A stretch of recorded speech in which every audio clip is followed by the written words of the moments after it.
Hello and welcome to the one and the only summer solstice broadcast of the 2018 ABL Matsu Minor season. I'm Connor Mills alongside Brad Walker, and we're excited to bring you one of the best parts of Alaskan baseball, an all-natural sunlight illuminating the sky for a 10 p.m. baseball game. It's the Anchorage Glacier Pilots playing host to the Matsu Miners here at Mulcahy Stadium. On the mounds for the Pilots, Dalton Chapman from Grand Canyon University, and for your Miners, Jonathan Guardado out of the University of Arizona. Let's go through the Miners starting lineup. From Grand Canyon University, leading off Kona Quiggle. Out of the University of Nevada, Reno, Tyler Bassetti. From Gonzaga, batting third, Austin Pianarini. The cleanup batter from Oral Roberts University, Spencer Henson. From UC Davis, batting fifth, Caleb Van Blake. Batting sixth, Danny Wright out of Southeast Missouri. Batting seventh, from Arizona State University, Hunter Jump. Batting eighth, Braden Merritt from the University of New Mexico. And batting ninth, rounding us out from Arizona State, Drew Swift. Leading us off out in left field, number 24, Kona Quiggle.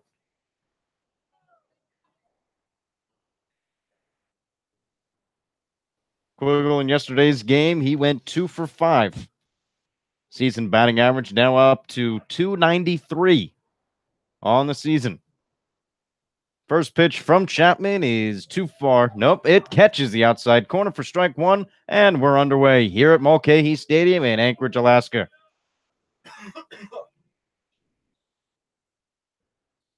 Owen won the count here in the top of the first inning. Second pitch bounces in the turf for ball number one. What a spectacle it is. That is super special to the Alaska Baseball League, playing what is considered the midnight sun game here at 10 o'clock start. No lights. This is awesome. This is perfect weather for baseball as that ball hits the turf. 2 balls and 1 strike. The sun was shining behind the clouds right now, but as always in Alaska, it will return, at least during the summer. So 2 balls, 1 strike. The pitch too low for ball number 3. Kona Quiggle's ahead in the count. 3 balls and 1 strike. So for Quiggle, 293 on the season in 15 games. The pitch swung on, fouled off towards the left side. Count runs full. For Quiggle, 17 hits, 3 doubles, a triple, a home run, and 7 RBIs. Somebody the Miners have really counted on over the last home stretch. The 3-2 swung on, ground ball over to first. Getting it is McCann, runs over to first in time for the first out. I'll bring up Tyler Bassetti, playing third base today.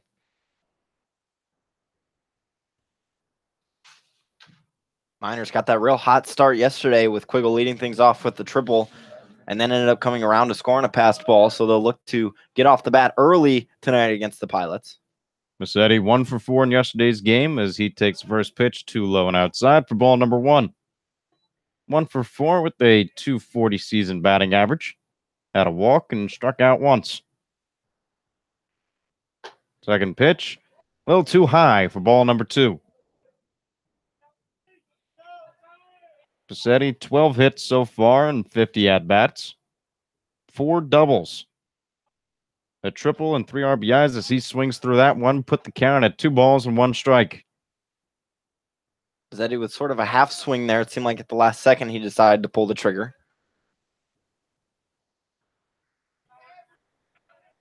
The 2-1 from Chapman.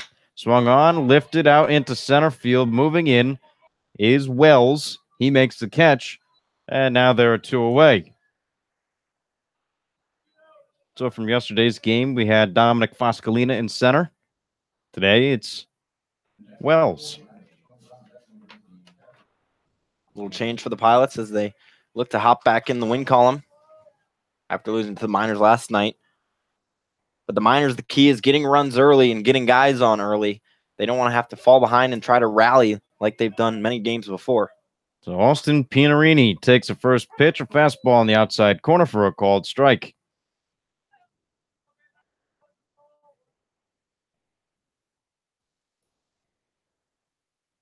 Pianarini had an 0 for yesterday. Season batting average at 270 now. He takes pitch in from Chapman for a ball.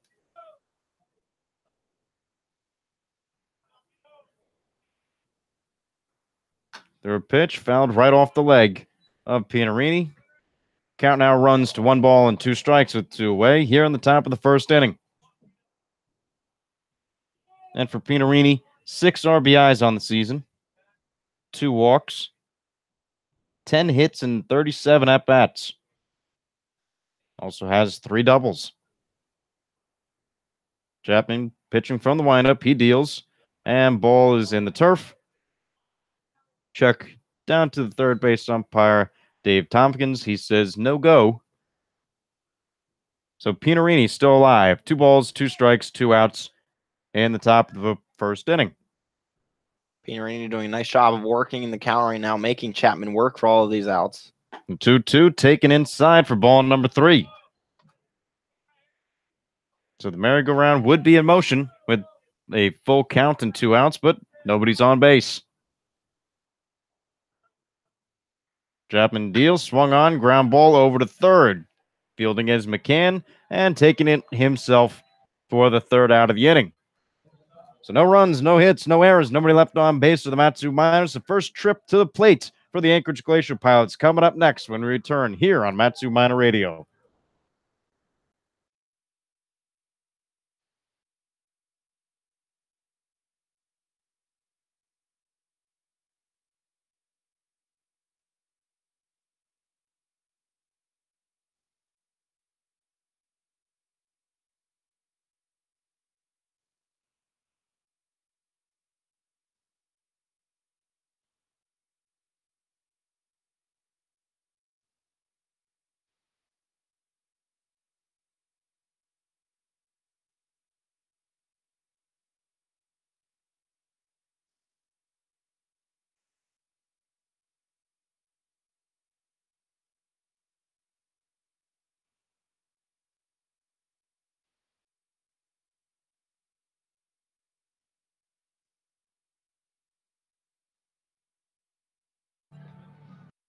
We're here in the bottom of the first inning here at Mulcahy Stadium in Anchorage, Alaska. Connor Mills, Brad Walker with you here on the call. Starting lineup for the Glacier Pilots, leading off, Jordan Arruda from Fresno State, followed by Ryan Knowles. Knowles, of course, from Mount St. Antonio College. Batting third, Braden Daniel from the University of Kentucky. The cleanup batter from Bradley University, Eli Rollinson. Batting fifth, Aaron McCann out of Chaffee University. Batting sixth, Mark Mumper from Grand Canyon University. Batting seventh, Mickey Gangwish, the catcher from the Colorado School of Mines. Batting eighth, Grant Parker from the University of Southern California. And rounding it out from Seattle University, Chase Wells. Head coach of the Pilots, Guido Espedia, assisted by Larry McCann and Shane Moisello, as well as Anthony Gonzalez. General manager, Mike Hinshaw. First pitch from Jonathan Guardados fouled off towards the left side.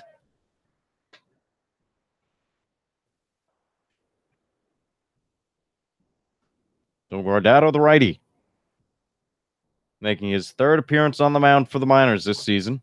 Second pitch is taken for a called strike. He's quickly ahead on Jordan Arruda. No balls and 2 strikes.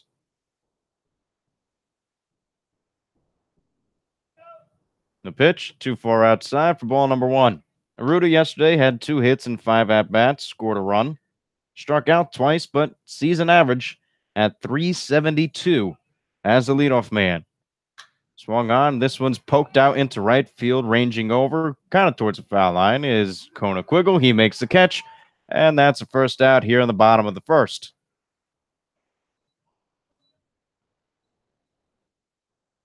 Ryan Knowles now at the plate.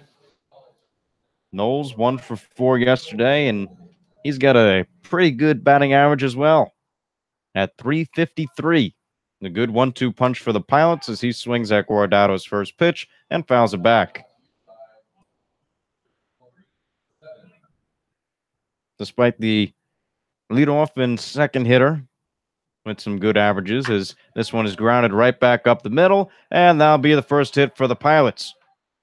Ryan Knowles on first with a single. What I was about to say, 353 and 372. You'd think the rest of the team is keeping up their keep, but they rank fourth in the ABL in batting average at 219. For comparison, the Miners just jumped out into first with a batting average of 234. First pitch into Braden Daniels, in there for a called strike.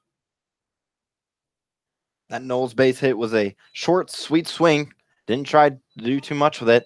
A nice little ground ball up the middle. And that's what the Pilots need to do, get some runners on to possibly bring some in. No balls, one strike, nobody out, one out. Here in the bottom of the first. Scoreboard looking to correct some things out there. So the count is at no balls and two strikes to Braden Daniel. Bats from the left side. The pitch too far outside for ball number one. And Brad, you're talking about the hit. A lot of balls somehow found their way right back up the middle against Brady Corrigan and yesterday, and he was a magician of sorts, fielding his position very well. One ball, two strikes. Time is called at the plate as Guardado was ready to throw. But instead, he acts like he throws. Takes it nice and easy, walks around the mound, and gets set for the pitch. The 1-2. Too far inside for ball number two. Interesting that Brad Polk allowed time there because Guardado did kick his knee in the air. Nevertheless, it may have affected Guardado on that pitch. So the 2-2 with one away. Here in the bottom of the first is swung on, fouled straight back. Braden Daniels stays alive. So Brad Polk behind home plate.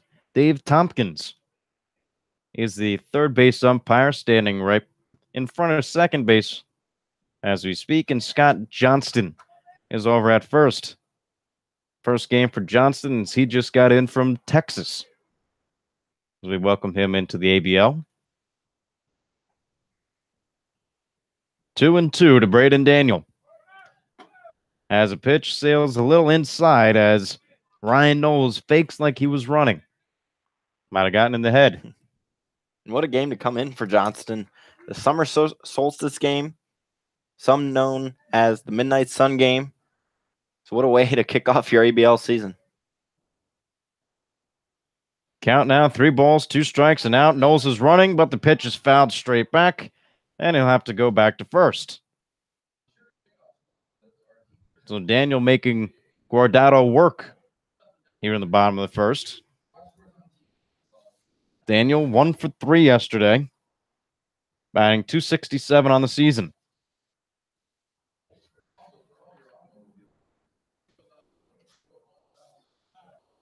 He stays alive here with a full count with 1 out. And Polk and Guardado just having a conversation near the mound. Would be interested in what the conversation was. Doesn't seem like there's been any confrontation so far. And 3-2 is taken for ball 4. So whatever it was did not equal a strike. As now the Pilots have runners on first and second with 1 away in the bottom of the first. Eli Rollinson, batting from the right side, is now batting. Rollinson came in as a pinch hitter in yesterday's game, did not get a hit, and struck out on his only at bat. He takes first pitch from Guardado for a called strike.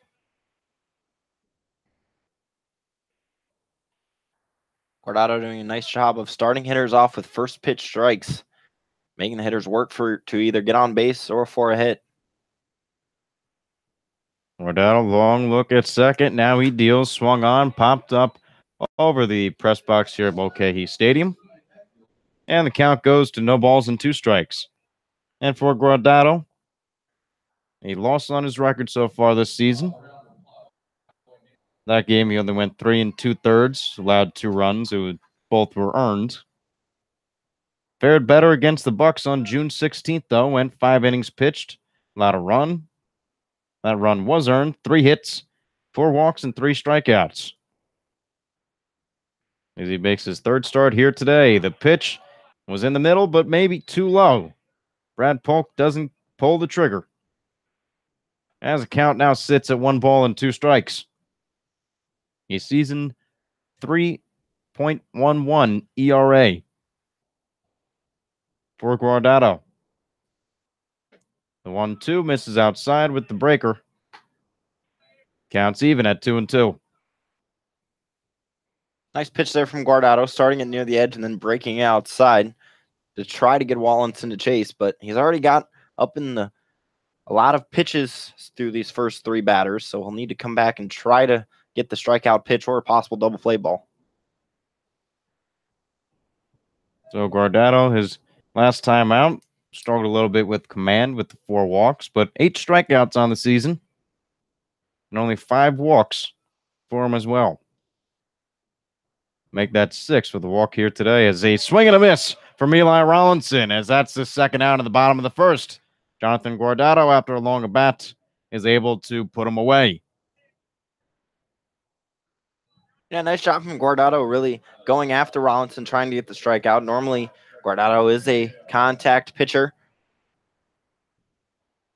but had a nice breaker served up for Rollinson. So Aaron McCann, now with 2 away in the bottom of the 1st, swings at the first offering from Guardado. As that's a strike. And McCann went 1 for 3, 2 RBIs in yesterday's game. As he awkwardly swings through and loses not the bottom hand of the bat, the top hand. That was really weird. Second pitch, too high. So the count is now 1 ball and 1 strike with 2 outs in the bottom of the 1st. The Pilots are threatening, though, here as they have runners on 1st and 2nd.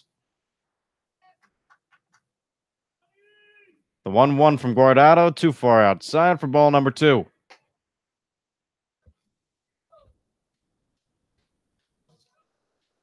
Guardado definitely looking to get out of this inning unscathed. It seems like these Miners pitchers past few nights are struggling out of the gate. Corrigan not giving up a lot of runs, but did allow a lot of base runners in the beginning part of the ball game. Well, the only 2 runs allowed against him as a swing and a miss from McCann puts the count at 2-2. Those only 2 runs from yesterday's game were allowed in the bottom of the 1st inning. So Guardado looking to keep the Pilots scoreless here. Count 2 balls, 2 strikes, 2 outs. Runners on 1st and 2nd. Guardado looking at 2nd and the pitch. Too far outside, full count. And this time the merry-go-round will be in motion. Guardado going to have to be very smart with this pitch. As you just said, runners will be in motion, so he can't leave one over the plate, but it will have to be a strike. If he walks him, it won't be the end of the world, as there is a base open on 3rd. Guardado's hold on the hip. Looks back at 2nd and deals. Too far inside for ball number 4. Now there are 2 walks in the bottom of the 1st. The bases are loaded for the Anchorage Glacier Pilots. No score. As a catcher, Austin Pianarini is out there to calm down his pitcher. And the pitching coach, Jeff Erlab, also look to have a conversation. At this time, I'd like to thank the internet broadcast sponsors, the Napa Auto Parts of Alaska and owner Jim Ruda. If you're here in Alaska, go to your locally owned Napa Auto Parts and ask about the Matsu Miner jersey giveaway. You ask about it, get a chance to win. So a precautionary mound visit from our lab. Trying to relax Guardado. This is a huge situation early in the ball game with the bases loaded for the Pilots. On the good side, there is 2 outs for the Miners, so they do have a force out at any bag. However, you would hate to go down early in this ball game. Well, as a team, as Mark Mumper is settling in on the right side, As a team, they are last in the ABL in hits with 88. 89 with the one hit today as first pitch from Guardado to Mumper is in there for a called strike.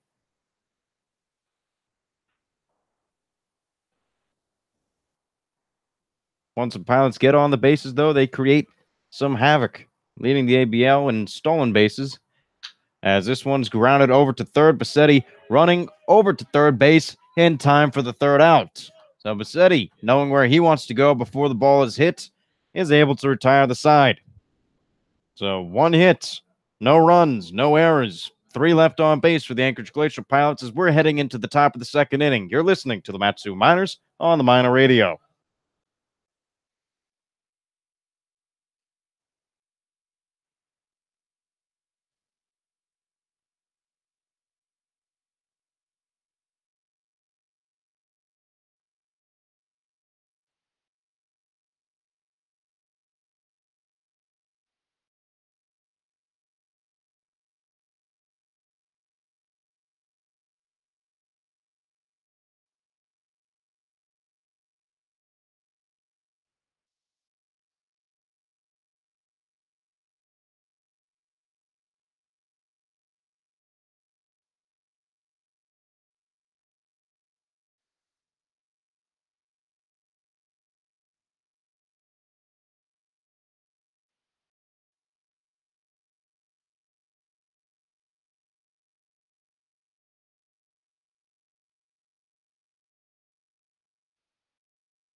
Spencer Henson, Caleb Van Blake, and Danny Wright due up here in the top of the second inning at Mulcahy Stadium. It's the Matsu Miners taking on the Anchorage Glacier Pilots. Spencer Henson, the hot bat, the hottest bat in the Miners lineup. Steps in, first pitch swing, ground ball over to second. Knowles has it, fires to first in time for the first out. Well, that was quick. Yeah, it really was. First pitch swinging from Spencer Henson, and has a hot bat, likes to jump on pitches early. Unfortunately, not doing quite well there for him. Well, I was about to say his batting average is over 400 so far, but that just dropped to 394. Amazing technology can give us the instant update as Caleb Van Blake, first pitch swinging as well, fouls it off towards the left side. Van Blake still in search for hit number 1 as a Matsu Miner. You sure it's technology and you didn't do all that quick math No. right there? Oh, wow. You would not want to see me do math. Second pitch from Chapman to Van Blake is too low and inside.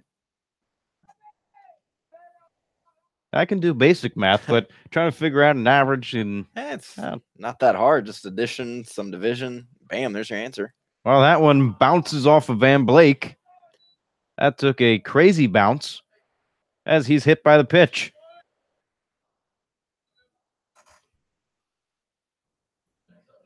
So Caleb Van Blake painfully reaches first. No math involved. And he's sort of tending to that right leg. Looks like he's going to shake it off, though, and stay on the bags. He jogged first, it seemed, with no problem. Well, with that, switch hitter Danny Wright. He's playing right field today. Batting from the left side against the righty Chapman. First pitch in there for a called strike. So the Miners with their first base runner of the day. On base with a hit by pitch, Caleb Van Blake. Second pitch into Danny Wright is a breaking one. In for a called strike. So right behind in the count, no balls and 2 strikes. Miners still in search for their first hit. Long haul from Chapman. Now he deals. Swung on, fouled off towards the left side and out of play.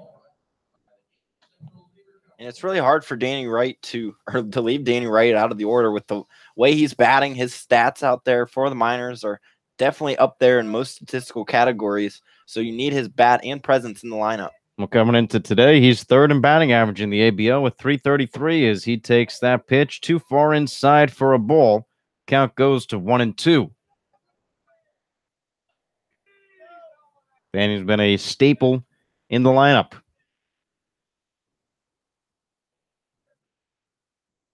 1-2 the count, 1 out. Top of the second inning. No score. The pitch high and outside for ball number 2. You know, I got to say, I don't know how I feel about this, but some of the lights are being turned on right now at Mulcahy. The sun isn't supposed to set until around 11:30, so we have another hour or so. The pitch, a breaking one on the outside corner for strike 3 called. So Danny Wright frozen up by the breaker, as that's the second out at the top of the second.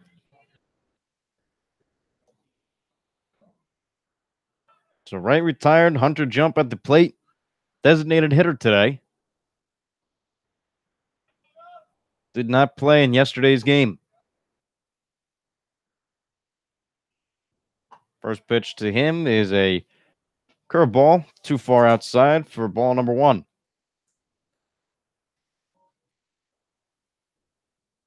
And for Jump, 8 RBIs on the season, 5th in the ABL.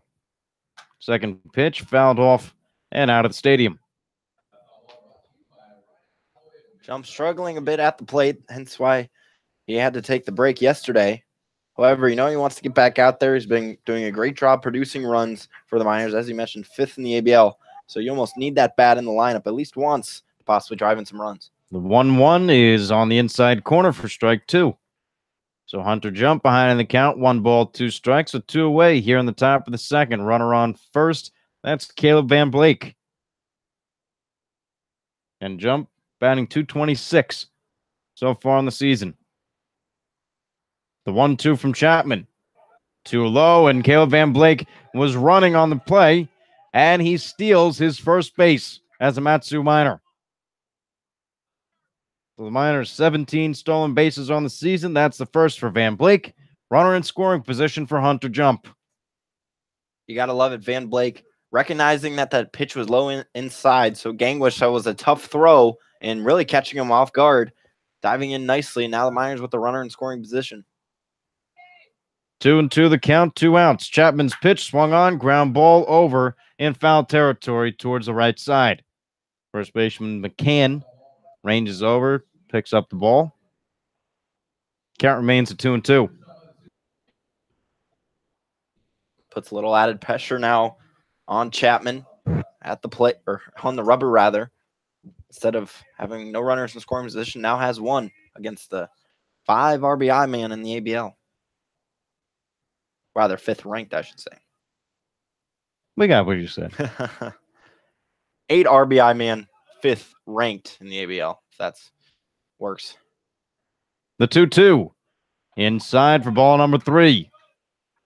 So Hunter Jump working the count full. Van Blake will not be in motion with 2 outs as there's nobody on first. Chapman staring into Gangwish.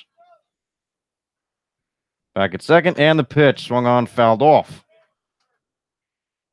Hunter Jump is able to stay in the box for another pitch. Jump just fighting his way here, trying to throw one out any way possible to maybe get on base and or score a run. Chapman set, looks to second, and now he deals. Too far inside for ball number 4. So Hunter Jump gets on base with a walk. As the line keeps on moving with 2 outs in the top of the second, Braden Merritt, the center fielder, now at the plate. Merritt, interestingly, going with no batting gloves this game. Hasn't had a great start to this ABL season, so maybe trying to change things up, and that'll change the way he hits the ball. First pitch into Merritt, swung on and missed for strike 1. Merritt only batting .190, but we've seen him. He's always after practice. He's taking his hacks, trying to bring that up. Second pitch swung on, fouled off towards the left side. He's behind in the count, no balls and 2 strikes. Also seems like Merritt's changed up his stance a little bit, widen it, and lower it a little more towards the ground. Maybe that'll help keep more stable in the box. And we saw before the game yesterday, did not play yesterday, but he was having line drives as the pitch sails too high and outside for ball one. Giving drawing compliments from the manager, Ben Taylor. You know, Cal Ripken Jr. was a guy that changed his stance all the time. So it's whatever works, whatever feels comfortable at the moment and at the plate. 1-2 the count, 2 outs. Swung on, popped up towards the left side, moving into foul territory and out of the stadium. So the count remains 1-2. A major thing for Merritt, he was striking out a lot. And for a speed guy, that's not really what you want. You want to see him put balls in play and get on. So maybe with this more stabilized stance, he can stay more focused on the ball and just slap something in play. Merritt also shaving his beard. So a new look for him as well. The 1-2 from Chapman. Outside for ball two. Wader Merritt looking to put a quality at bat together. 2 balls, 2 strikes, 2 outs. Top of the second inning. On second, Caleb Van Blake. Over at first, Hunter Jump. Chapman on the mound, pitching to Braden Merritt. He deals, swung on. This one's hit out into center field. Moving over towards left center is Wells, and he makes the catch. So no hits, no runs, no errors. 2 left on base for the Miners here in the top of the second. This game is moving on into the bottom half of the inning. You're listening to the Matsu Miners on the Miner Radio.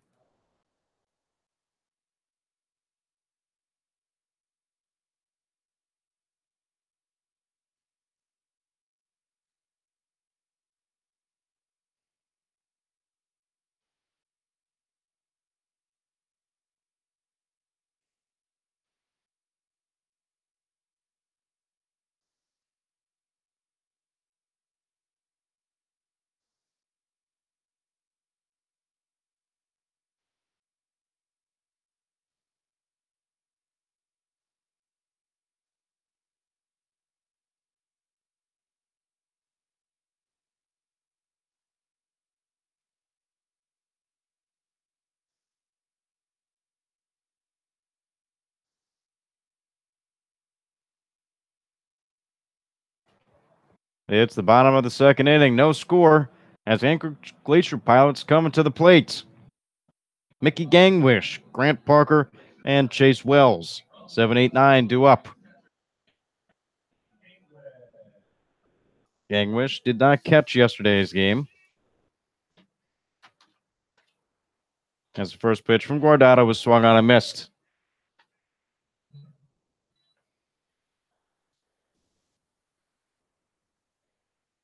So Gangwish still in search for his first hit of the season as that ball goes outside. 1-1 the count. Gangwish 20 plate appearances, has scored 2 runs as that pitch is for a ball, but still trying to find that elusive first hit.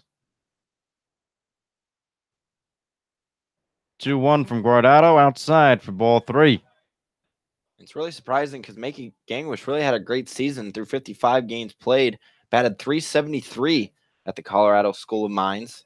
So really interesting that a great spring campaign just couldn't quite bring that over in the summer so far. 3-1 swung on, lifted out into foul territory, giving Chase's cone a quiggle, but he runs into the fence and out of room. So Quiggle giving Chase, but foul ball, just a little bit too foul. Count now sits at 3 balls and 2 strikes. Nobody out here in the bottom of the second. Mickey Gangwish at the plate. The pitch from Guardado gets him looking, strike 3 called. So Guardado, after going behind 3 balls and 1 strike, comes back, strikes him out.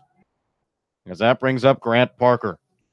And that's huge right there from Guardado. That means he's trusting his stuff. When you fall behind 3-0, normally to get back in the count 3-1, you throw a fastball. But then those next 2 pitches, it's really tough to go back with 2 straight fastballs. There, Guardado mixed it up a little bit, trusted his stuff, and it showed right there as he strikes out Gangwish. A great strikeout and first pitch swinging from Grant Parker, the designated hitter. He bats from the right side. Count, no balls and 1 strike.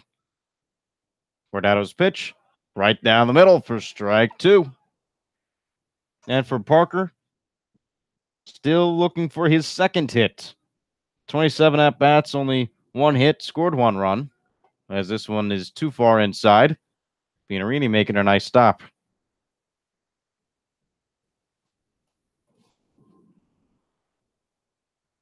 And for Parker, looking to cut down on the strikeouts. Did he go? He went around. So strikeout number 17 for Parker, number 3 for Jonathan Guardado today. Guardado just fooling these past 2 Pilot hitters.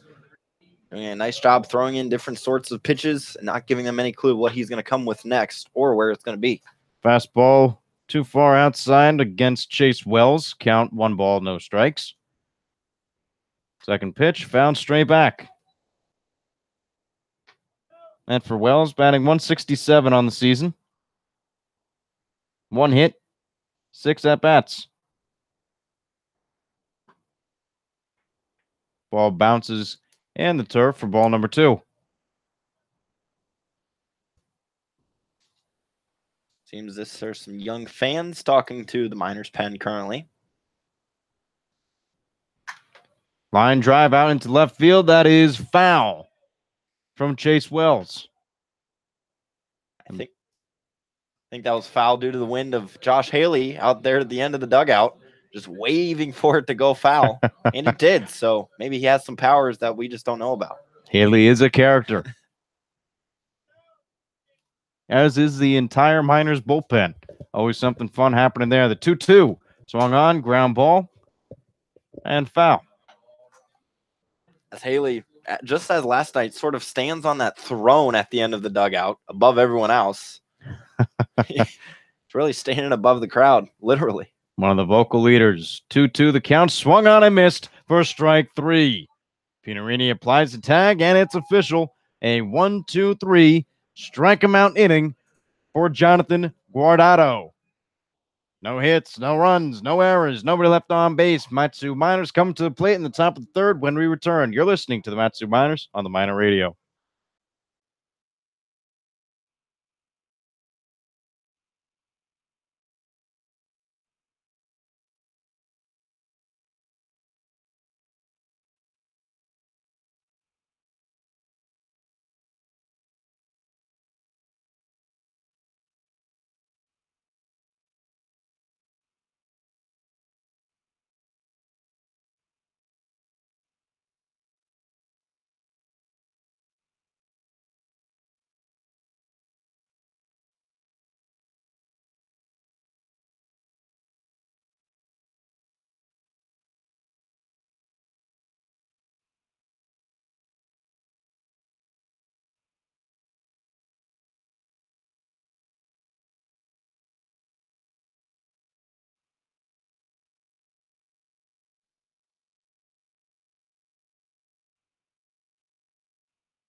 Swift on the top of the lineup for the Miners, due up here in the top of the 3rd inning. No score between the Miners and the Pilots. We're coming to you live from Mulcahy Stadium here in Anchorage, Alaska. Connor Mills and Brad Walker with you. As always, we'll be here for the entirety of the season, so hopefully we live up to expectations or higher. First pitch, a ball into Drew Swift. Swift picking up 2 hits yesterday as he swings and grounds this one over to the shortstop. Mumper, he has it, throws over to first in time for the first out. So hard to throw out Swift as he comes blazing out of the box every single time. Definitely makes the infielders a bit of sweaty palms as they try to make the transition and throw over to first. Swift always hustling from the box, and anything in the infield you got to be wary of. But he's put away on the ground ball, so Kona Quiggle tried to stop his swing, but he went around for strike 1. Quiggle today grounded out to first in his only at-bat. So no balls, 1 strike, 1 out. Top of the 3rd inning as the fastball goes too far inside for ball 1.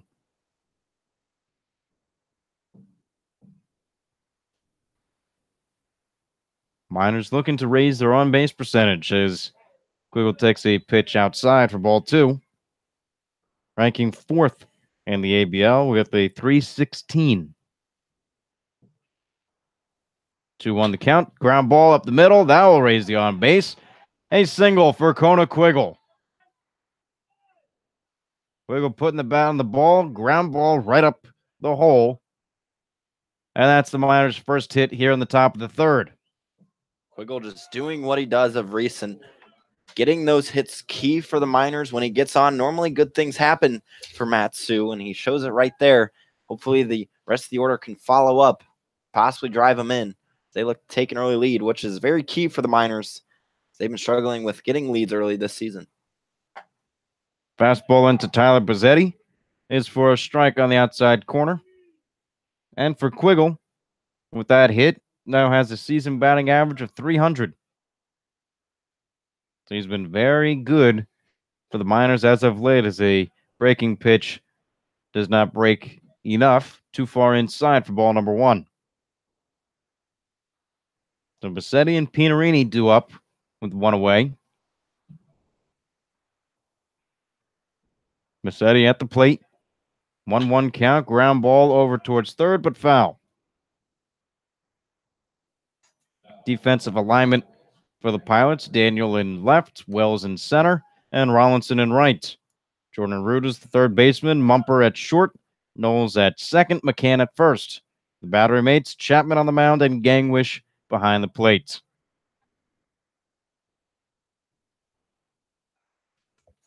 Not sure what the delay may be. Looks like a Miner is coming out of the bullpen, and also Braden Merritt's hustling out there. So 2 Miners showing off some hustle. That brings a smile to manager Ben Taylor's face. Couple claps, and we're ready back for action. Yeah, counts at 1 ball and 2 strikes. They were racing to see who could get that ball. Gotta love the team energy. The 1-2 taken in the turf for ball number 2. Just always fun to see what the Miners bullpen does day in and day out. Very entertaining, and they enjoy it. They really do. They're a really good group of guys that love to have fun on the field. And it shows on the mound. They've been pitching absolutely stellar this season for the Miners. Chapman checked over to first. Quiggle back sliding. So the count, 2 balls, 2 strikes, 1 away here in the top of the 3rd inning. No score between the Miners and Pilots. A 2-2. Fouled back and hits just a couple feet right of us. Luckily, that did not hit a window. So the count remains to Tyler Bozzetti, 2-2.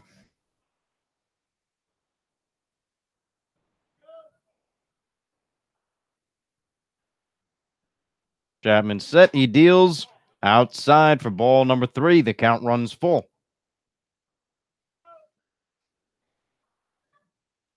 Bozzetti doing a great job of working Chapman right now. Bozzetti has one of the higher on-base percentages for the Miners. Almost 0.1 higher than 3-2 swung on and missed from Bozzetti. Almost 0.1 higher than his batting average is his on-base percentage.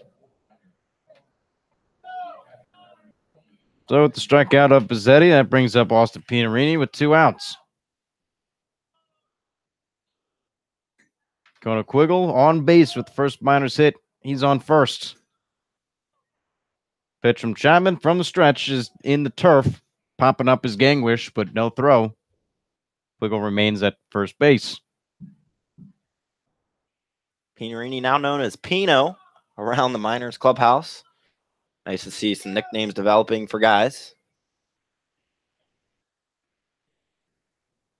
1-0 to Pino is for a ball. So 2 balls and no strikes. Pinarini's done a great job this season delivering some clutch RBIs. This would be one. It's only the 3rd inning, but would be clutch in the sense that it gives the Miners that lead early in the game. A fly ball, foul territory going out of play. And for the Miners, they rank first in extra base hits with 28 on the season. 3 of them coming from Austin Pinarini. 2 balls, 1 strike, 2 outs. Top of the third. Check back to Quiggle at first. He's back head first sliding.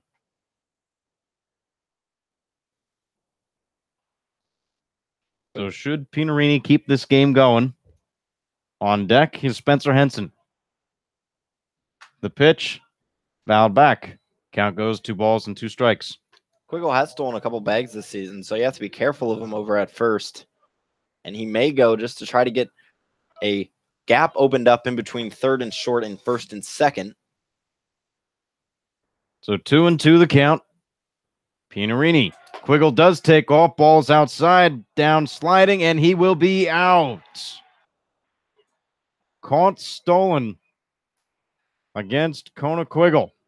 Good throw from Mickey Gangwish, and that's going to draw a conversation from manager Ben Taylor, as he will only talk to Kona Quiggle. Come back, and we will be right back. It's Amatsu Miners nothing, Anchorage Glacier Pilots nothing. We head into the bottom of the third.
It's the top of the order for the Anchorage Glacier Pilots in the bottom of the third inning.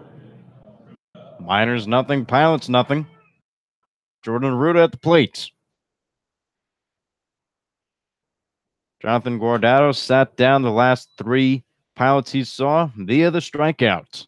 As first pitch is a fastball outside for ball 1. Second pitch into Ruda, bounces in the turf for ball number 2.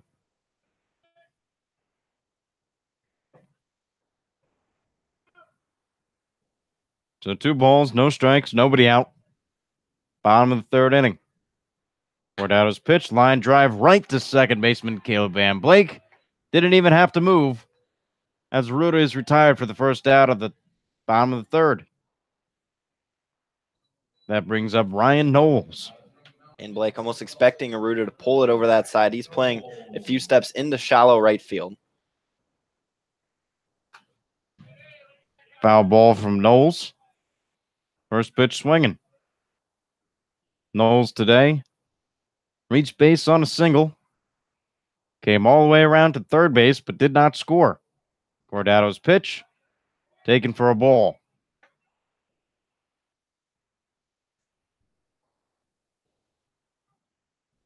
One thing the Pilots do very well is reach on base, as a strike called against Ryan Knowles.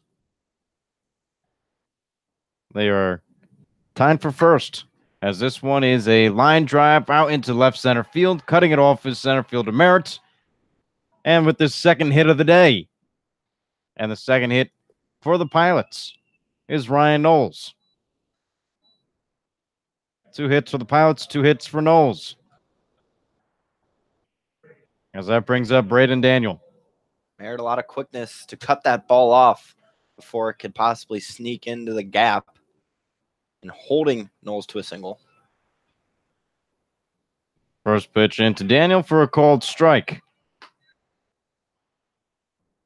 Merritt, probably the best defensive outfielder on the Miners roster. Came in late in the game yesterday for defensive purposes, in the game starting today. Gonna find his fixture in the lineup as the breaking pitch misses outside from Guardado. Countdown to Braden Daniel, 1 ball, 1 strike, 1 out with a runner on first.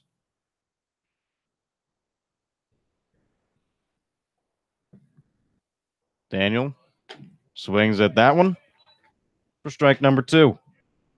So far today, he reached base on a walk, reached second base, and was stranded. Was one of the 3 left on base for the Pilots in the bottom of the first. The pitch from Guardado swung on, ground ball right up the middle. Swift has it, steps on second, over to first, double play. Drew Swift with a nice defensive play helps out Jonathan Guardado as the Pilots go quiet here in the bottom of the third. 1 hit, no runs, no errors, 1 left on, or nobody left on base.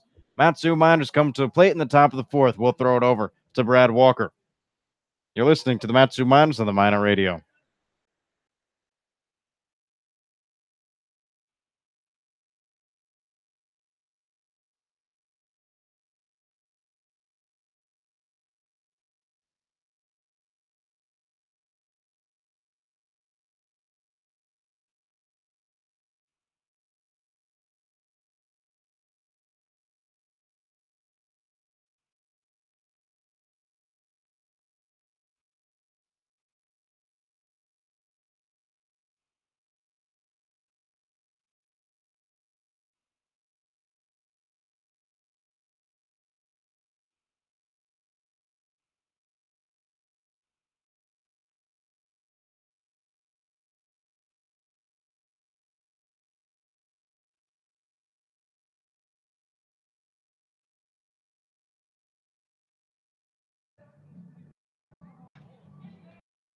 Welcome back into Mulcahy Stadium for tonight's summer solstice celebration night. This is Brad Walker alongside Connor Mills for your action tonight. We're here in the top half of the 4th inning. Haven't seen a lot of offense at all, only a combined 3 hits through the first 3 innings.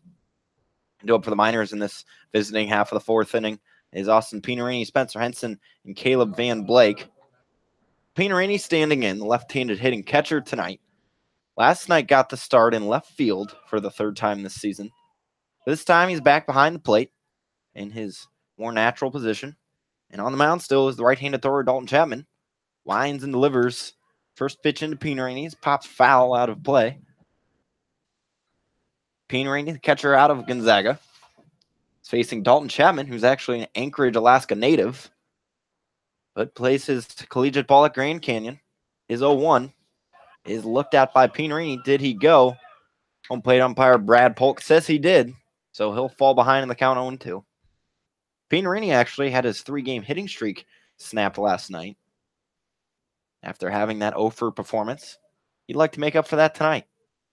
The 0-2 pitch fouls straight back into the fence. Pinarini came into this game on the year batting .270, nice .310 on base percentage. Chapman's winds and deals once again flied behind the press box and out of play by Austin Pinarini. He'll stay alive at 0-2. So the summer solstice was just a few days ago, and tonight we'll have 19 hours and 43 minutes, or rather today, of total sunlight. The sun is slowly setting, and Pinarini lines one out into left center field. That one's going to take a few hops before Wells can get to it. Pinarini around first and running into second with a stand-up double to begin the 4th inning. Well, Pinarini, we've been told he's a gap-to-gap guy. He hit 4 home runs during his college campaign this last season, but line drives in the gap is his game, as we've seen right there. Pinarini, that's his 4th double this season. And the Miners with a runner in scoring position here in the top half of the 4th inning. No runs have been put on the scoreboard yet by either team. And Spencer Henson stands in, the right-handed hitting first baseman, looking to change that. So Chapman will work out of the wind for only the 3rd time tonight. Miners now with base runners aboard in 3 of 4 innings as Henson takes a strike. So Chapman coming set from the torso, motions into home, and Henson grounds one hard over to second, moving to his left and making the play as Knowles for out number 1, but that does move Austin Pinarini over to third base. Good at bat from Spencer Henson. Any ball on the ground towards the right side will move the runner over. So quality at bat for him. So the man with no hits so far for the Miners stands in, Caleb Van Blake. And what a time to change that stat number with a runner on third and only one out in the top of the fourth inning. Chapman's first pitch into Blake is in for a strike. Van Blake out of UC Davis. Reached back in the second inning, got hit by a pitch. Shaken up a little bit, but has moved on from it. As he lines one hard in the gap in first and second, and the Miners' first run will come on the scoreboard. Courtesy of Caleb Van Blake drives in Austin Pinarini, and the Miners now lead this ball game 1-0. Well, that's a good time to get your first hit. Runner on third, and ball found a hole. Good job by Van Blake, and now it's a good lead. Let's see if we can hold it. So that's a good jinx from us here in the broadcast booth for the Miners. They now hold a 1-0 lead. That brings up Danny Wright. He's first pitch swinging. Flies one into left field on his horse, trying to make the catch, and he will. Nice diving grab from the center fielder Wells for out number 2. Wells, really nice jump on the ball. He saw it was going to be falling fast, shallow center field, and really sped up and got it. Good play from him. So 2 down now. Caleb Van Blake will still stand on first base. That brings up Hunter Jump. Jump also reached back in the second inning on a walk. So righty on lefty matchup. As Chapman coming set, trying to work out of this inning with only 1 run given up. Hunter Jump fouls one off to the right side. So the Miners now with a fresh lead, 1-0. And better sooner than later to always grab a lead in baseball. Always love to attack that starting pitcher before the relief guys come in. Chapman kicks and delivers. He misses low and inside around the ankles for ball 1. 1 ball, 1 strike, 2 out. Top of the fourth inning for the Miners, who are sitting at 8-7, which is 2.5 back of the first place Oilers, who actually lost last night to the Chinooks. A 13-run battle. Chapman misses away for ball 2. And the Pilots currently sitting in the basement of the ABL at 5-8, and they're 4.5 out. Definitely no strides have been made yet on the top or the bottom.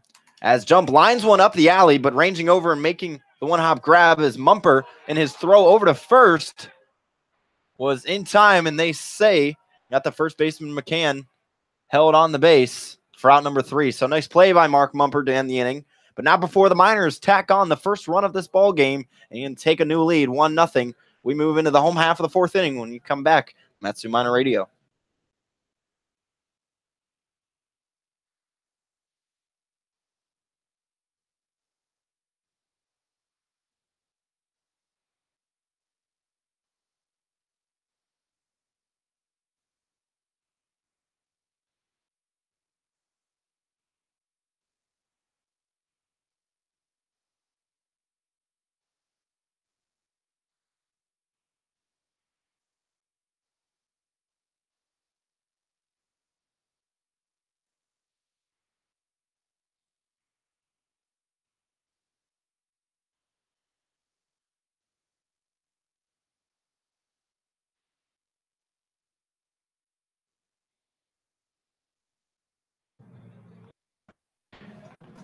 Miners atop of the Pilots, fresh new lead, 1-0 here in the summer solstice celebration game. Guardado will stay on the mound for the Miners. The right-handed thrower got in a bit of jam back in the first inning where the bases were loaded, but he worked out of that one. And ever since then has cruised through into this fourth inning, setting the Pilots down in a row. So that brings Eli Rollinson to the plate, right-handed hitting right fielder. Guardado winds and deals. Nice pitch on the inside half of the strike zone for strike 1. Lights are all on here at Mulcahy Stadium. Guardado's 0-1. Nails that upper half of the zone. He's ahead in the count. No balls, 2 strikes. With no one out. Rollinson standing in. He's 0 for 1 today. Has already struck out once and make that 2.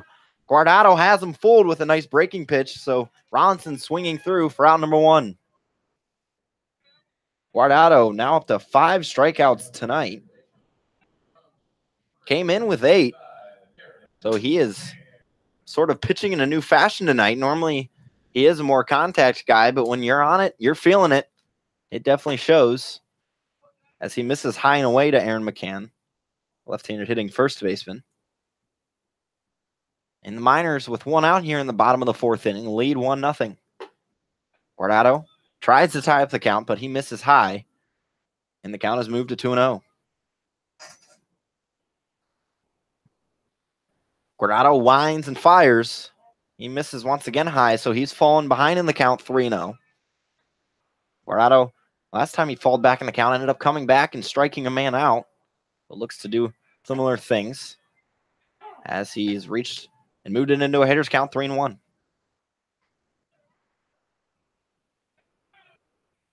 Guardado's 3-1 pitch, fouled straight back to the fence. He's worked his way back into the count now as it's full with one out in the bottom of the fourth inning.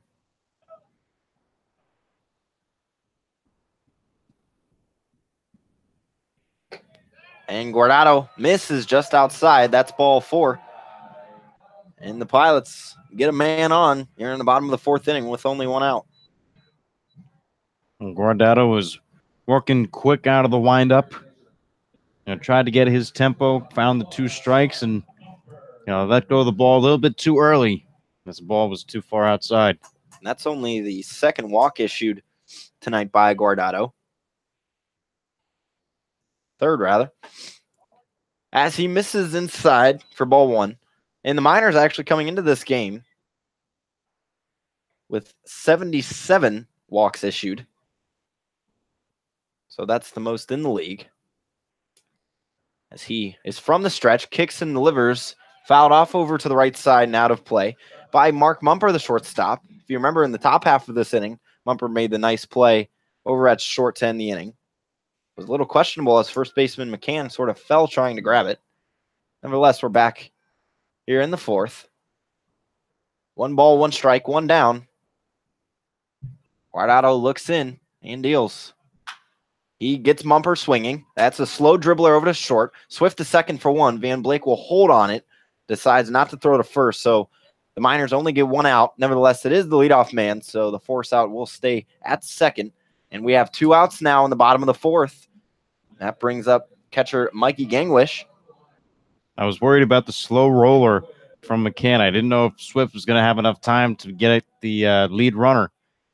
And it was a smart decision by Van Blake just to hold it as Mumper was by first.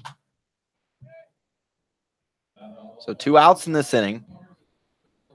Mikey Gangwish stands in. He fouls one off for the first strike. Gangwish out of the Colorado School of Mines. And originally hails from Albuquerque, New Mexico. And currently, he's down in the count 0-2 to Jonathan Guardado. Actually, he has now set the school record for single season home runs and RBIs and total bases, Colorado School of Mines. Also tied for the career home run record with 33. He looks at a ball outside. So Gangwish has really tore it up back in collegiate ball. But as we mentioned, not with a hit yet for the Pilots. As he's down the count, 1 ball, 2 strikes, 2 outs. Bottom of the fourth inning. Miners leading. Guardado's pitch. Bounced foul over to the right side by Gangwish. So Mark Mumper stands on first. He just reached on a fielder's choice. As currently, the Earth is the farthest away from the sun. Well, it was 2 days ago. It's slowly coming back now because of the summer solstice. The 1-2. Gangwish hard on the ground over to second, but making the nice backhand stop for out number 3 is Caleb Van Blake.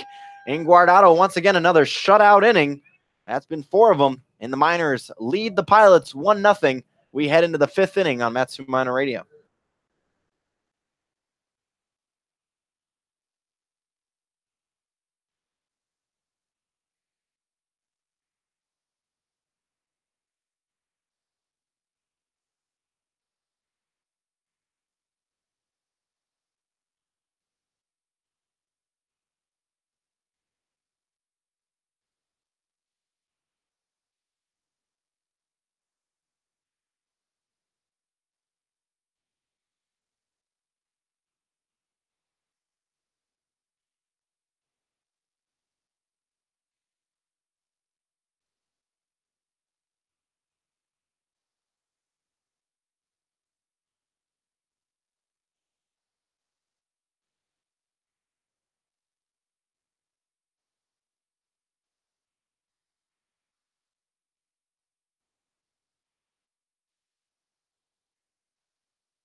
Miners with 8-9-1 batters due up here in the top half of the fifth inning. They lead the Pilots currently 1-0. And what really hasn't been a high-hitting ball game, we've only seen 5 hits total, as the Miners tacked on 2 more to that total for their own to score the game's lonesome run last inning. Nevertheless, Braden Merritt will stand in the left side of the dish. The center fielder flew out back into center field in his last at-bat. We mentioned Merritt's making a lot of changes. Really, the only changes doesn't seem like he's made so far in this ABL season or recently was his name and his number. That is still the same. So he'll stand in looking for his first hit in this ball game. Chapman still on the mound for the Pilots, and Merritt looking for the drag bunt. He fouls it straight back. Merritt, nice job of pulling that bunt out late. Not really expecting it was the third baseman, Aruda, as he actually still won't really play in.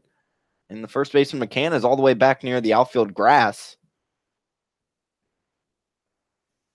So Chapman winds and delivers, and he misses low and in the turf to Braden Merritt, who had to bounce out of the way of that one. Braden Merritt is really a standout student back in high school, where he graduated top 10% in his class back in Hamilton High School. And he is swinging on this one, pops it into left field and sort of waiting on it to come, and then charging in is Daniel as he makes the catch for out number 1. Sort of a weird play from Daniel there, Connor. Sort of waited on it, and then as he sprinted in, he almost had to dive because he was taking too long to measure it. They had to make the backhanded catch out and left. So a little misjudgment, so to say. Drew Swift stands in, the Arizona State player. He looks at a ball bouncing low and away. Swift, one of the top 2 stolen bases men in this game, as he shoots one the other way into right field, but camped under making the grab is Rawlinson for out number 2. So far, very quickly, the Miners are going down.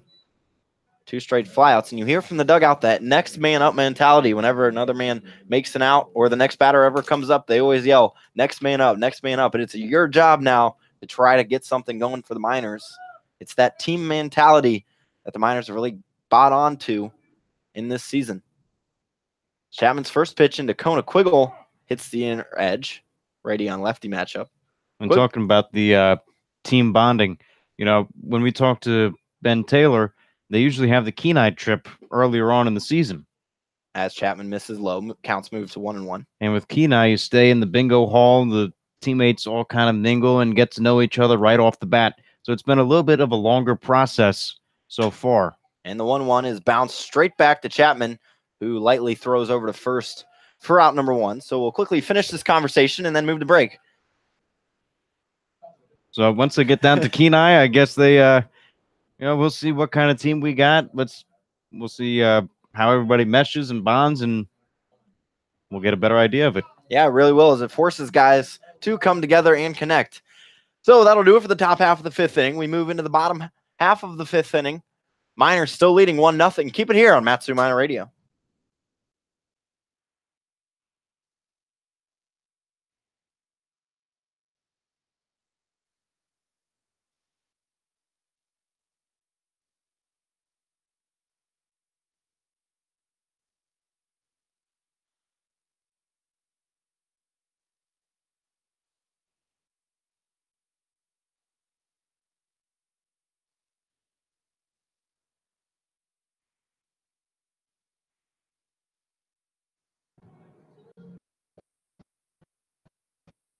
We're back with the score being at 1-0 in favor of the Matsu Miners here in the home half of the 5th inning.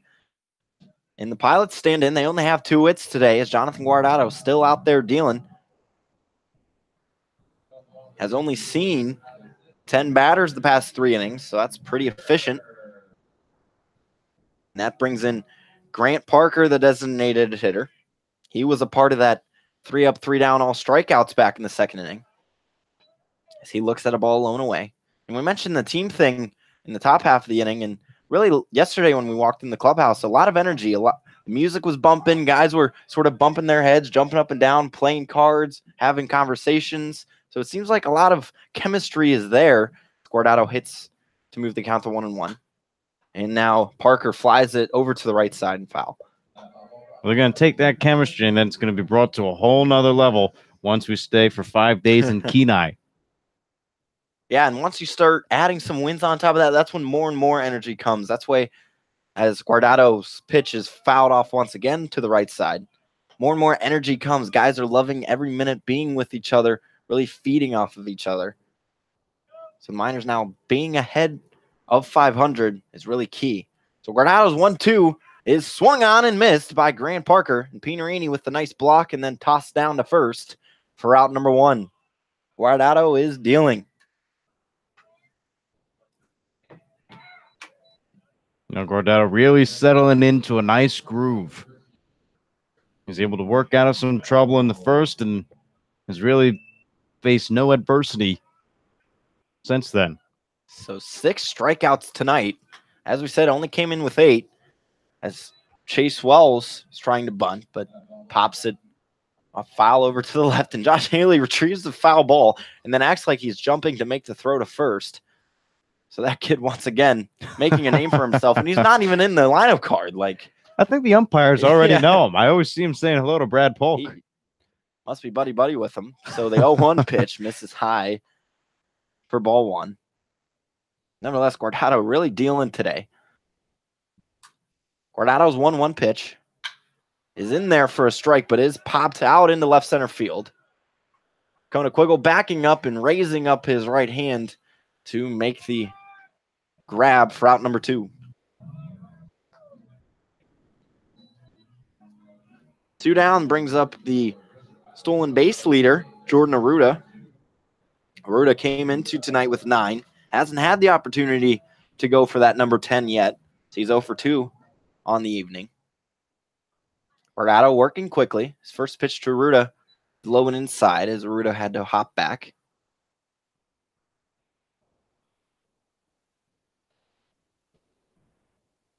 So Guardado's 1-0 is grounded hard over to short, swift, few steps over to his left, and then the nice solid throw back to first for out number 3. And Jonathan Guardado is out there on the mound setting Pilots down like no other, and the Miners will look to extend their 1-0 lead when we come back on Matsu Miner Radio.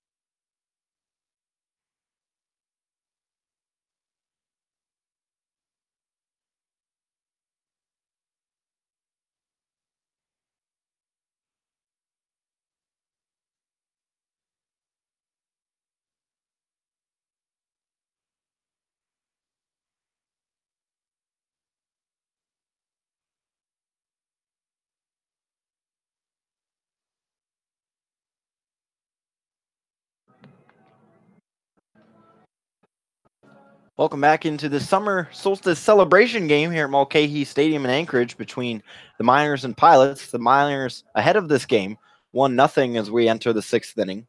A little add to the fun facts tonight of the summer solstice. Back in 2016 in Norway, we saw the world's largest bonfire, which reached a cap of 155.5 feet. That's a lot of fire going. That is a ton of fire. Talk about a fireball. Tell you what, man, I couldn't imagine being near that, let alone above it. Is it possible to be above a bonfire? Probably not. I feel like that wouldn't end well. I wouldn't want to be one. If there's fire below me, I'd rather be on ground. Yeah. I could run away. No kidding. I mean, maybe for flying high above it in the air with a helicopter. Yeah, a helicopter. But then the wind would then blow the fire out. All right, we should probably get back to baseball and quit talking about bonfires as Tyler Bozzetti stands in. He looks at a ball bouncing in the dirt away. The count's 1-0. Hey, it's a summer solstice game. We can talk about bonfires. It really is. Next pitch into Bozzetti is chopped foul over to the left side. Nice play by third base coach Ben Taylor. And we're in the top half of the 6th inning. Miners leading the Pilots 1-0. Haven't seen a lot of offense. Chapman and Guardado dueling with each other currently. It doesn't seem like there's anyone up in either pen. So it counts at 1-1. The leadoff batter of this inning, Bozetti. And Chapman once again missing in the turf outside. So Chapman, that's now 2 pitches in this at-bat that he has missed in the dirt. Sun is still shining even though we have the lights on in Mulcahy. So the 2-1 from Chapman. Nice breaker in for a strike to tie up the count at 2. Bozetti in search of his first hit tonight. He's 0 for 2. Bozetti leads the Miners in runs scored. He has 9. It's tied for 4th in the ABL. Chapman winds and deals. Bozetti swinging at this one. Hard chopper on the ground over to short, but swallowing it up and making the play is Mark Mumper for out number 1.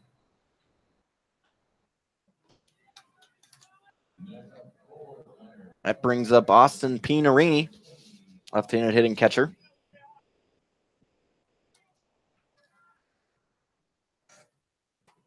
Pinarini tonight is 1 for 2.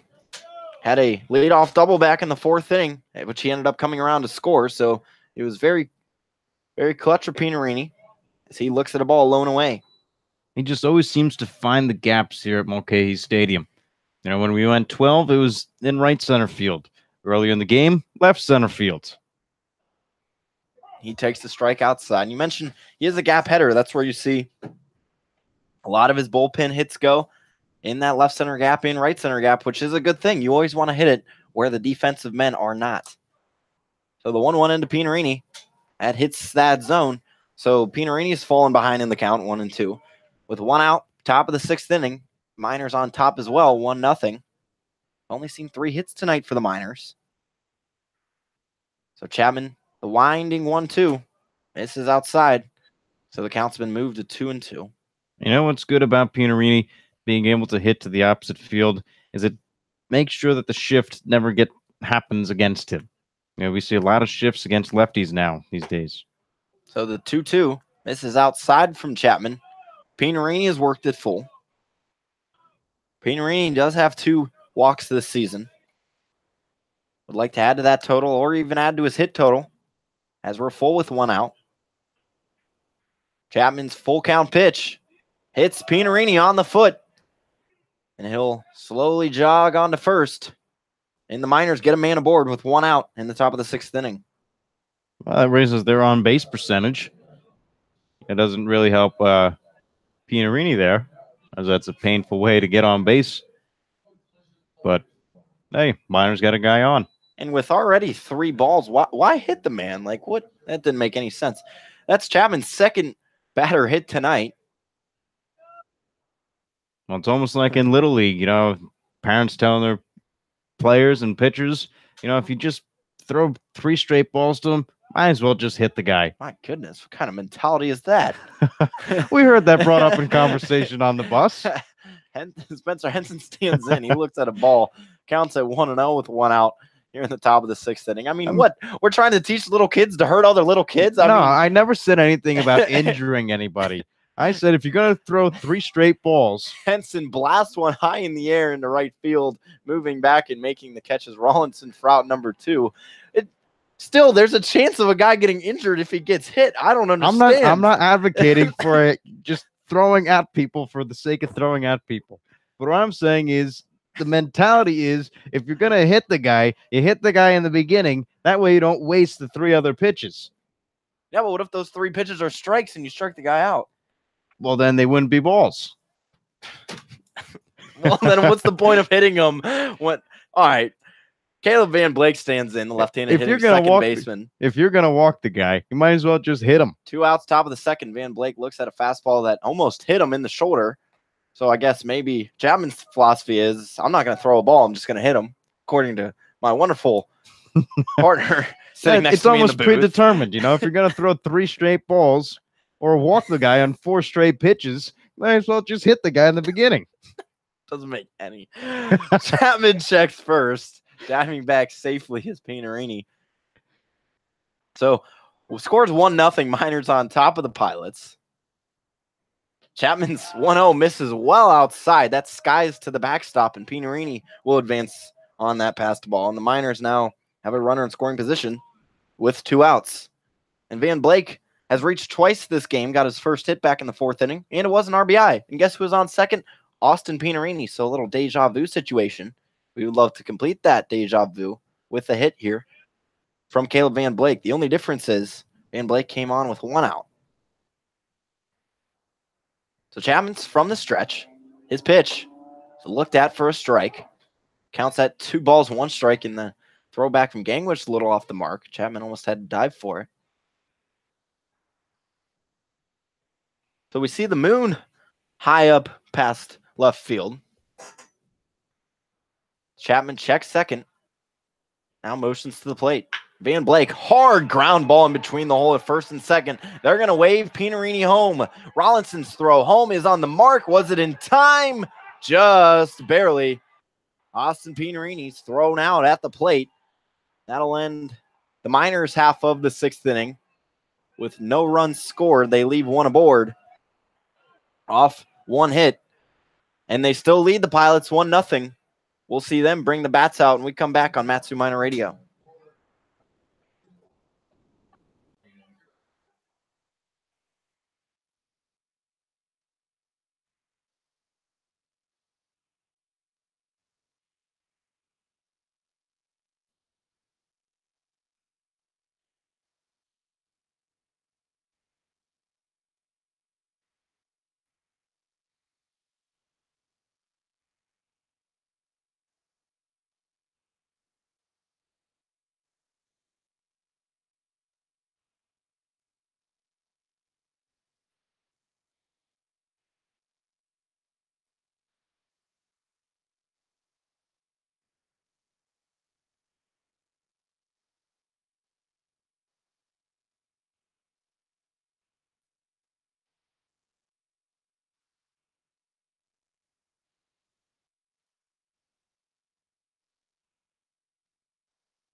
Jonathan Guardado looking for his longest outing to date.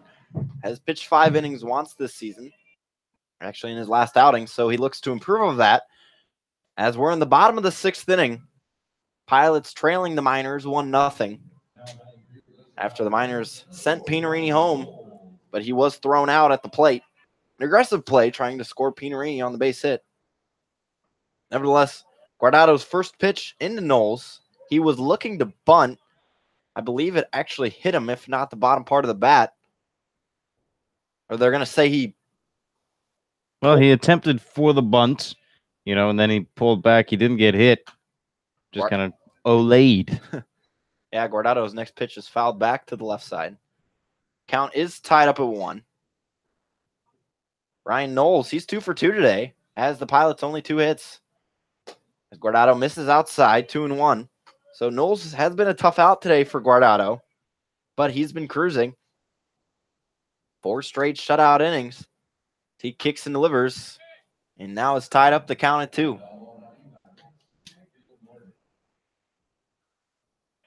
Beautiful night here in Anchorage, Alaska. Game time, first pitch temperature was around 57 degrees.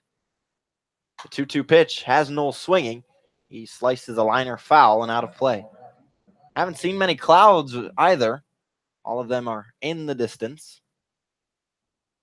So Guardado's 2-2 pitch. Big breaker, nails the outer edge. That's another strikeout for Jonathan Guardado, and he gets his 6th inning campaign started with a strikeout.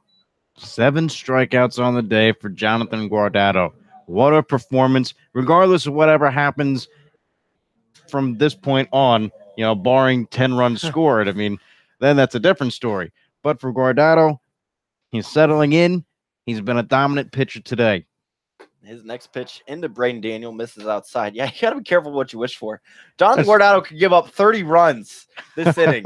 Well, I hope that we wouldn't leave him in there for 30 runs. I hope we wouldn't do so either. I hope he doesn't come anywhere near 30 runs. As Daniel, it did come off of his foot. Did he swing around? He did not. So the count's at 2-0 to Braden Daniel. Daniel, he's 0 for 1. Walked back in his first at-bat as he takes a strike up in the zone to move the count to 2-1. 1 out, bottom of the 6th inning. Miners leading 1-0. Guardado's 2-1 pitch. fly back and out of play. So once again, he ties up the count at 2. Guardado working very quickly out of the wind, has a nice rhythm going. Winding and delivering the 2-2. Guardado in there once again. Guardado asks Brayden Daniel if he can help him out. Nope, he's just looking for out number 2 of the inning. So Guardado came into this game with 8 strikeouts and now currently has retired 8 guys on strikeouts this game. So Jonathan Guardado, a very dominant performance here in his longest outing, as he nails the outside corner for strike 1. Now he's one behind Malachi Emmons for the lead on the minors, as he misses low for 1-1. And Malachi comes out of the bullpen. So it's very impressive from him.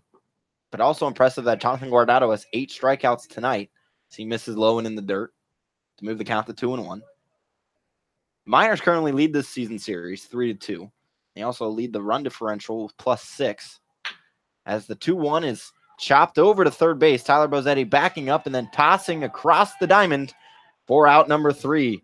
So once again, the Pilots are retired in order for the second straight inning, and the Miners still hold a 1-0 lead. So we head into the top half of the 7th inning, and we'll throw it back over to Connor Mills for those last 3 innings on Matsu Miner Radio.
A pitching change here in the top of the 7th inning.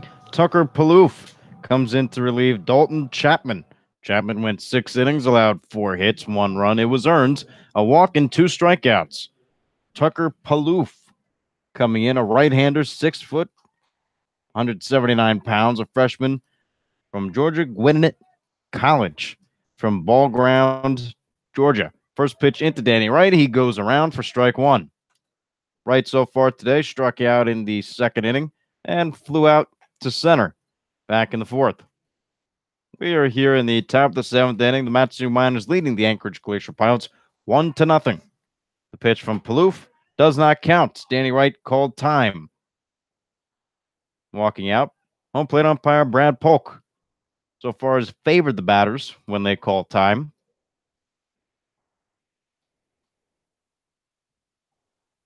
The Palouf's pitch, this one counts. Swung on a miss from Danny Wright. He's behind in the count, 0-2.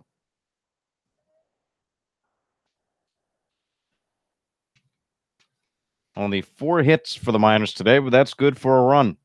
The pitch swung on a missed for strike 3. Danny Wright goes down swinging on 3 pitches, as that's the first out here in the top of the 7th. That'll bring up Hunter Jump. Jump so far reached base in the 2nd with a walk, and in the 4th grounded out to short.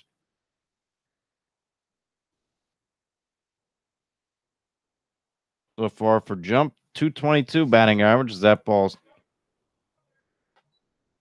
is sailed high for ball number 1.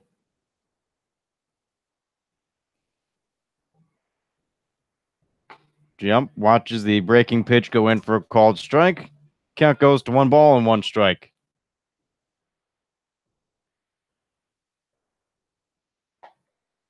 Fastball in the outside corner for strike 2. So Hunter Jump now falls behind in the count. 1 balls, 2 strikes, and 1 out. Palouf working fast from the windup. He deals ground ball across the third base line, just foul. That one just misses the foul line by about 5 inches. That would have been a nice hit there from Hunter Jump. So now the count remains 1 ball and 2 strikes. Palouf's ready. He deals.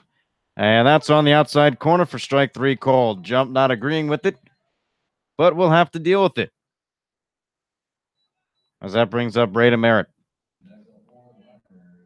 And for catcher Mickey Gangwish out of the Colorado School of Mines, I had to look up what the Colorado School of Mines was because I've never heard of it before. But apparently, in the 2016 and 17 World Study Rankings, they were the top institution in the world for mineral and mining engineering. Division II Rocky Mountain affiliation in the NCAA. First pitch into Braden Merritt was for a ball. Second pitch on the way, taken on the outside corner, ball 2. So learn a little bit something about the Colorado school system. Has 3 straight balls now to Braden Merritt, all on the outside. Well, technically, it wouldn't be the Colorado school system. That would be anywhere through K through 12. I guess you could say the Colorado it's a school college. in Colorado. Yeah, there you go. There we go.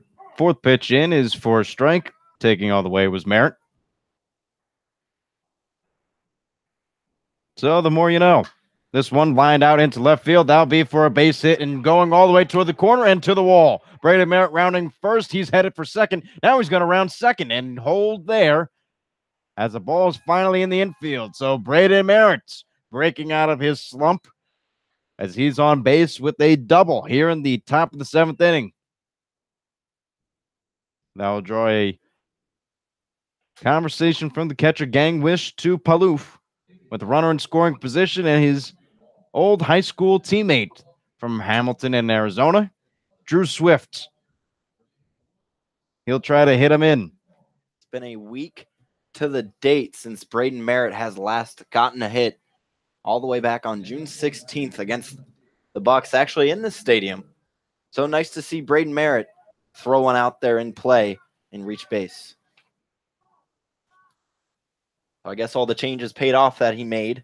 No batting gloves, new stance, and fresh shaved face. So Merritt's on second. Swift at the plate. Palouf looking back. Now at the catcher Gangwish. Breaking ball too far outside for ball number 1.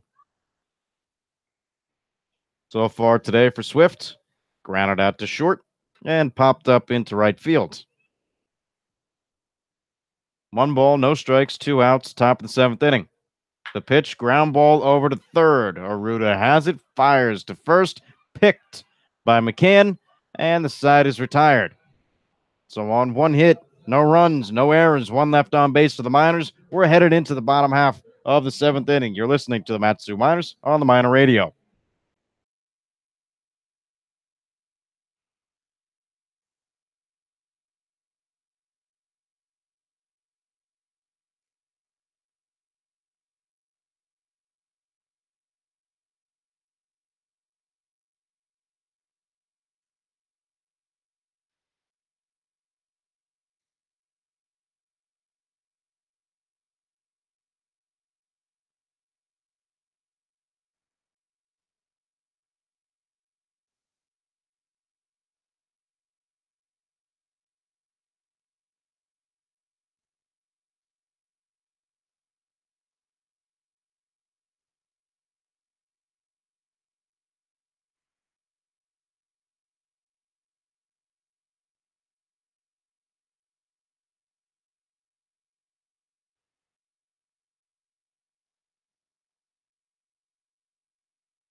It's the bottom of the 7th inning, and coming in for relief on a terrific day for Jonathan Guardado is the always reliable Nathan Bach. Guardado, 6 innings, 2 hits, no runs, 3 walks, and 8. Count them, 8 strikeouts for Jonathan Guardado. He doubled his total for the season. He had 8 coming in. He gets 8 today.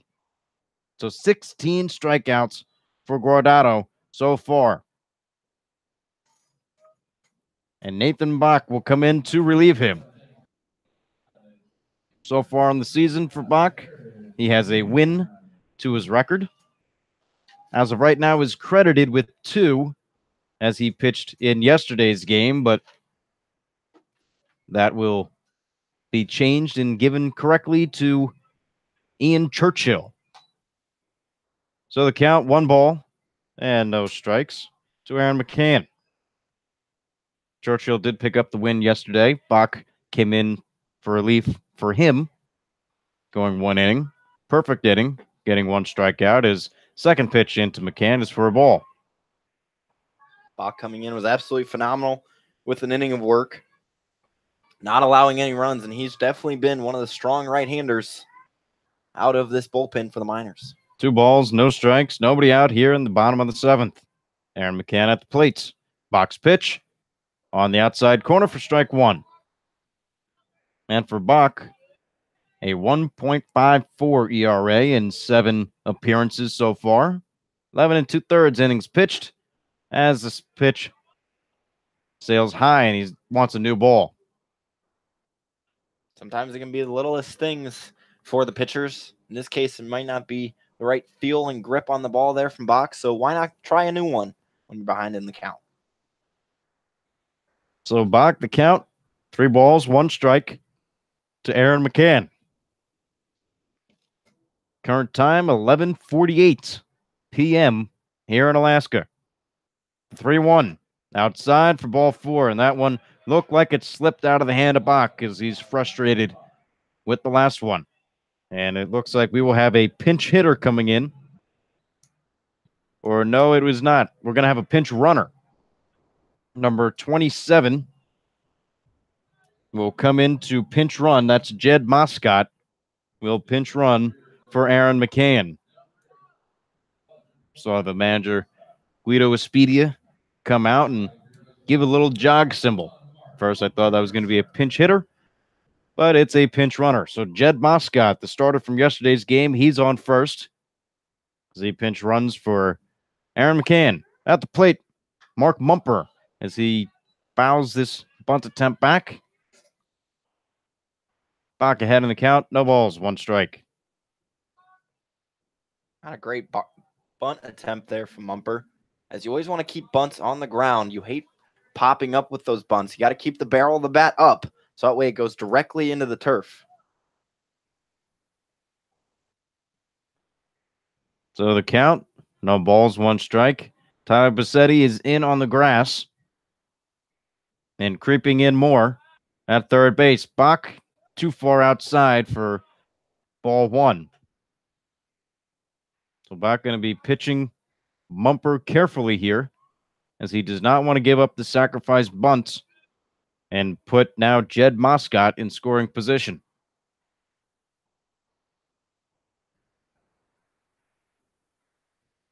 One the count. Infield in no infield double play position as this bunt does get down. It's along third base line. Picking up is Pinarini, firing over to first just in time for the out. That draws a loud reaction from the fans here at Mulcahy Stadium.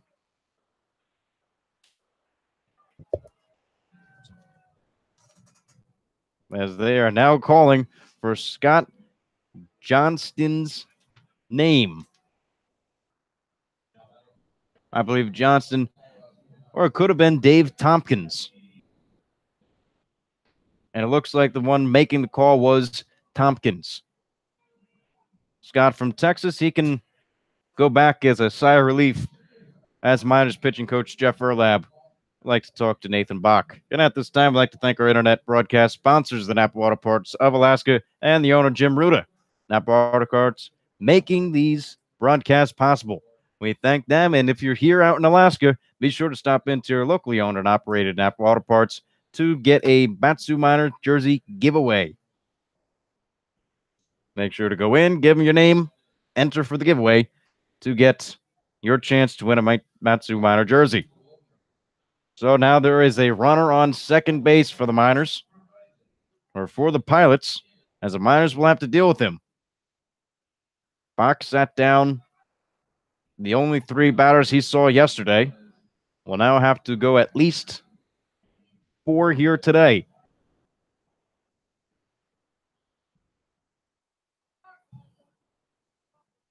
This is now a real important at bat for Bach, with the tying run over at second, needing an out more than ever currently.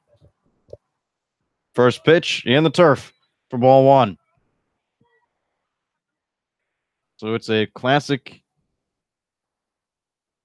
get on base, bunt him over, and hit him in situation for the Pilots that Nathan Bach is looking to thwart here in the bottom of the 7th. This one is lined out into right field, just foul. A hot shot off the bat of Mickey Gangwish. As the count now goes to 1 ball and 1 strike. Gangwish slaps his bat in disappointment, knowing that he was just ahead of that pitch from Bach. Nevertheless, Bach looks to take advantage of that mishap. Gangwish today struck out in the 2nd and grounded out to 2nd as he swings through this one, but that's going to get by Pinarini. And now there is a runner on 3rd for the Pilots. A high fastball sails over the glove of Austin Pinarini, and the Pilots are 90 feet away from scoring here in the bottom of the 7th inning. I think skipper Ben Taylor wants to talk to Brad Polk just about maybe that bat fouled off. Nevertheless, it was a quick conversation. I think he just asked simply, was it fouled off? Well, for Gangwish, he did swing on a pitch that was high and outside of the zone as the ball went all the way back to the net. The count, 1 ball, 2 strikes, runner on 3rd base for the Pilots. Miners leading the Anchorage Glacier Pilots 1-0. Nathan Bach, the pitch, ground ball over to 2nd. Blake makes the play, looks back the runner at 3rd, and now there are 2 outs. What a play from Caleb Van Blake. A hot shot again off the bat of Mickey Gangwish, backhanded by Van Blake, puts one hand back, looks back the runner, and then fires to first in time for the out. Great play, Caleb Van Blake. That is tough. Van Blake has been back in that outfield grass all night long at 2nd, having to play in with the man on 3rd. Nice, quick reaction. That's tough to do. He hasn't really had to show that off all night long. Does it perfectly right there, and the Miners hold that tying run to 3rd. So now a pinch hitter will come in for Grant Parker. This is Elliot Curtis as he takes the first pitch from Bach too far outside. Curtis was a starter in yesterday's game. In 2 official at-bats, nothing was happening for him as he takes a ball high and outside. Count, 2 balls, no strikes. What's nice for Bach now is he doesn't necessarily have to forget about the runner on 3rd, but doesn't have to worry about it as much with 2 outs against especially the pinch hitter coming off the bench cold. The batter he needs to get out is Elliot Curtis, as this one is looped out towards left in foul territory, but 3rd baseman Bassetti and outfielder Quiggle will run out of room. Yeah, that would have been tough to hawk down. It wasn't necessarily skied in the air, just sort of lightly hit over to the left side. As Bach taking his time here. This is a huge at-bat. Only a run ball game for the Miners. The relief staff has been phenomenal this season. We'll see if it can hold true tonight. 2 balls, 1 strike, 2 outs here in the bottom of the 7th. Runner on 3rd. The pitch taken in the dirt for ball number 3. Nathan Bach behind in the count to Elliot Curtis. Miners hanging on by a thread with a 1-run lead here in the bottom of the 7th. 1 run on 5 hits. Pilots only 2 hits today. Elliott Curtis batting from the left side. Box pitch, taken on the outside corner for a called strike. Now the count is full. That was a nice pitch from Bach. That was pitched in a spot that was on the edge, whether it being a strike or a ball. Very tough pitch to hit. So smart pitch by Bach and nice execution to throw in to move it to a full count. 3-2 the count, 2 outs. Runner on third. The pitch from Bach in the dirt. Good block from Pianarini to make sure the run does not score. Nathan Bach walks the pinch hitter, Elliott Curtis, and now there are runners on the corners for the Pilots. And that will draw manager Ben Taylor out from the dugouts. This will be a pitching change, and we will find out who comes up when we return. The Pilots runners on the corners, they're threatening to score as the Miners are hanging on to a 1-run lead. We'll be right back on the Miner Radio.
So Nathan Bach only goes 2/3 of an inning here in the bottom of the 7th inning.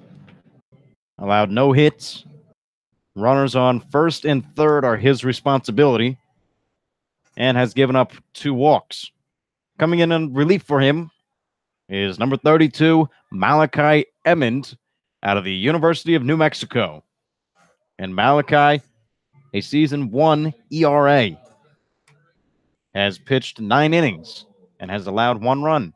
That is easy math. It really is. 17 strikeouts, 7 walks, and has allowed 4 hits in 7 appearances in the ABL. Malachi dealing with runners on the corners. First pitch swinging, and in foul territory was Chase Wells. Malachi, a big strikeout pitcher out there on the mound, doesn't really pitch to contact, always looking to set guys down, and it shows as he's one of the top strikeout pitchers in the ABL, and he's not even a starter. Comes in for relief, but when he does, guys rarely get bat on ball. We'll see if he can accomplish his feat here today. No balls, 1 strike. Fastball too far outside for ball number 1. Over on third as a pinch runner for Aaron McCann was Jed Moscott. McCann was at first base. We'll let you know what the defensive change is once we head towards the top of the 8th. We need 1 more out from Malachi in first. As a pitch taken in the dirt, bounce a little far away, but not too far, as Pinerini has it and keeps Moscot at third. And over at first, with a walk, is Elliott Curtis, who came in to pinch hit for the designated hitter, Grant Parker. 2 balls, 1 strike, 2 outs. The pitch, a ball outside. So Malachi coming in facing 1 batter. He's behind 3 balls and 1 strike. All he needs is 1 out to get out of the inning. And Malachi doesn't really worry about the count. He always feels that he has a strikeout in him. The 3-1 from Emmons is a slider that misses somewhere for ball number 4.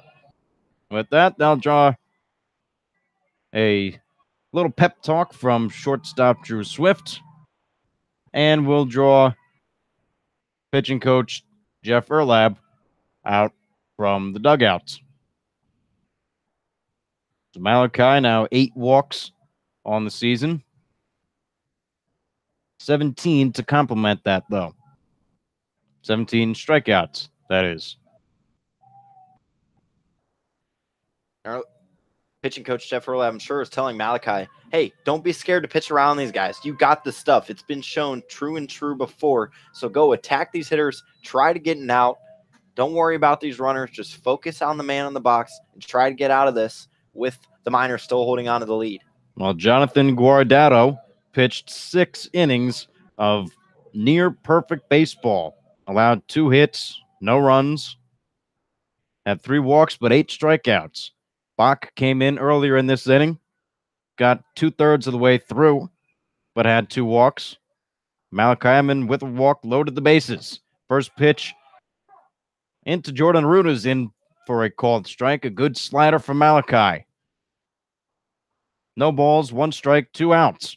Bases loaded for the Anchorage Glacier Pilots. Miners leading 1-0. The pitch from Emmons. A slider too far outside. And pitching coach Jeff, or rather assistant coach Tyler LeBrun, just kind of put his head down and then scratched it, saying, where is that pitch at? Malachi, very well known for his slider, as that one hits the strike zone for strike 2. So I'm in 1 strike away from getting out of this nightmare of an inning. No runs are in. And this is when Emmons is at his best, when he's ahead in counts, knowing he can do whatever he wants to batters. 1 ball, 2 strikes, 2 outs. The pitch outside. Ball number 2. A fastball trying to get Aruda chasing. Does not get him fishing. Aruda flew out to left, lined out to second, and grounded out to short today. The count, 2 balls, 2 strikes, 2 outs. Emmons pitch just off the plate somewhere, as the count is now full. 3 balls, 2 strikes, 2 outs, bottom of the 7th. Bases loaded for the Anchorage Glacier Pilots. The merry-go-rounds will be in motion. Emmons is set. Now he deals. The pitch swung on and missed. Strike 3. He got Jordan Aruda swinging. A big-time strikeout from Malachi Emmons. He ends the threats here in the bottom of the 7th inning. So Malachi Emmons coming in for relief of Nathan Bach. He gets his man in Jordan Aruda. Strikeout swinging, and they are held scoreless in the bottom of the 7th. The Matsu Miners are leading this game 1-0 as we head into the top of the 8th. It's the Miners 1, Pilots 0. You're listening to the Matsu Miners on the Miner Radio.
Big time strikeout from Malachi Emmon brings us here to the top of the 8th inning, and it's our leadoff man, Kona Quiggle.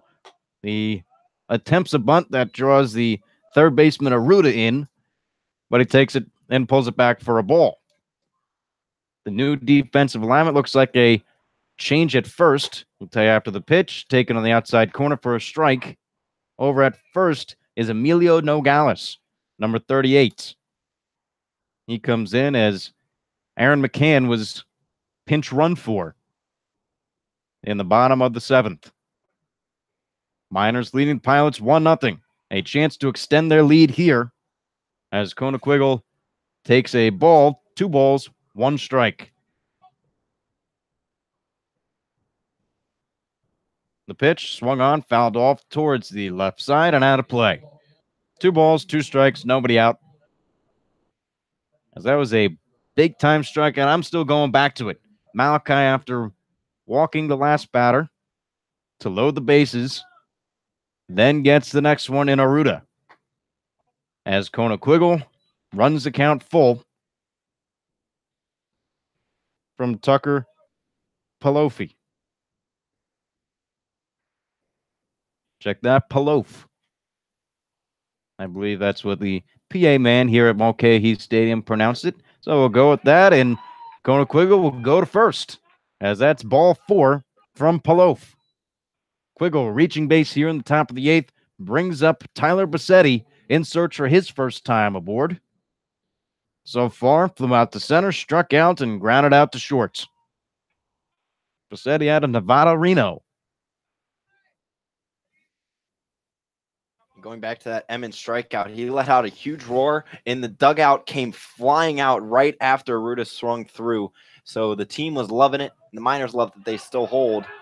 A foul ball from Bassetti. He bunted it, and then he bunted it again, so it looks like he may be out. And he will be. Tyler Bassetti reached out, and when he was running out, the ball hit the bat twice. Manager Ben Taylor will talk to Brad Polk about it. And then we'll turn around, have another conversation. Taylor, very fluent in the rules and regulations of the ABL. Yeah, he really is. Does a great job of really studying that rule book, knowing for sure what is what. And so that way, when he makes his arguments, he makes strong cases. So Austin Pianarini now at the plate after Tyler Bassetti bunts out, I guess we could call it. When he was running out of the box, he hit the ball twice. That'll count as an out. It's the first out here in the top of the 8th. Miners leading the Pilots 1-0. Kona Quiggle checked over at first. He goes back head first sliding. And that's going to draw a little heckling from the crowd. This time it does go to the first base umpire, Scott Thompson. There's another pickoff attempt over at first. So now both middle infield umpires have been heckled here today at Mulcahy Stadium. A first pitch has yet to be thrown to Austin Pianarini, as Quiggle has been checked again. This could be a sense of nervousness from Plouffe, as the Pilots still trailing by 1. Plouffe's first pitch is taken for a ball from Pianarini. So Austin Pianarini today, he grounded out to third base. He grounded out to first. It was unassisted. Had a double and came around to score in the 4th.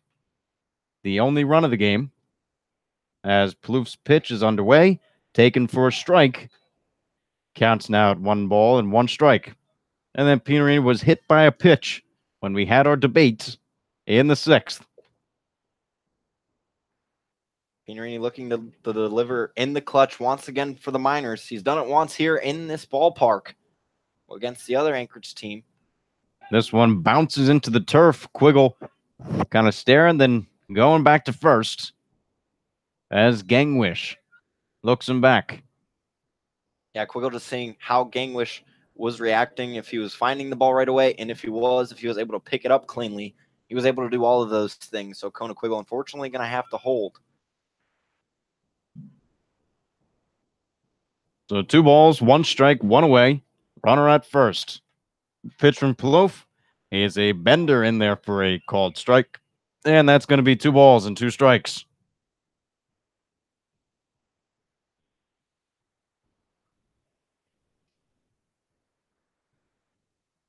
Plouffe pitching from the stretch. And he deals. Swung on, ground ball right back to Plouffe in time. This one is thrown over to second and to first for the double play. So Plouffe showing a little excitement now as his first throw over to second to Mumper was a wild one, but Mumper able to corral it in and throw it over to first in time for the 1-6-3 double play. That's all that will happen here in the top of the 8th inning for the Miners. No runs, no hits, no errors, nobody left on base. Coming to the plate next, Anchorage Glacier Pilots in the bottom of the 8th. You're listening to the Matsu Miners on the Miner Radio.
Well, Malachi Emmons has returned to the mound as we are past midnight here in Alaska. Current time 12:15. We thank you for joining us. If you're viewing it live, his first pitch into Ryan Knowles is for a called strike. Malachi coming back out with a lot of adrenaline, was definitely hyped, flexing on all cylinders. The dugout really embracing him as they ran out after that strikeout. So I'll have to tone that in and deliver some strikes here. Second pitch, ground ball right back at the plate. Pinarini has it, throws over to first. 1 out here in the bottom of the 8th inning.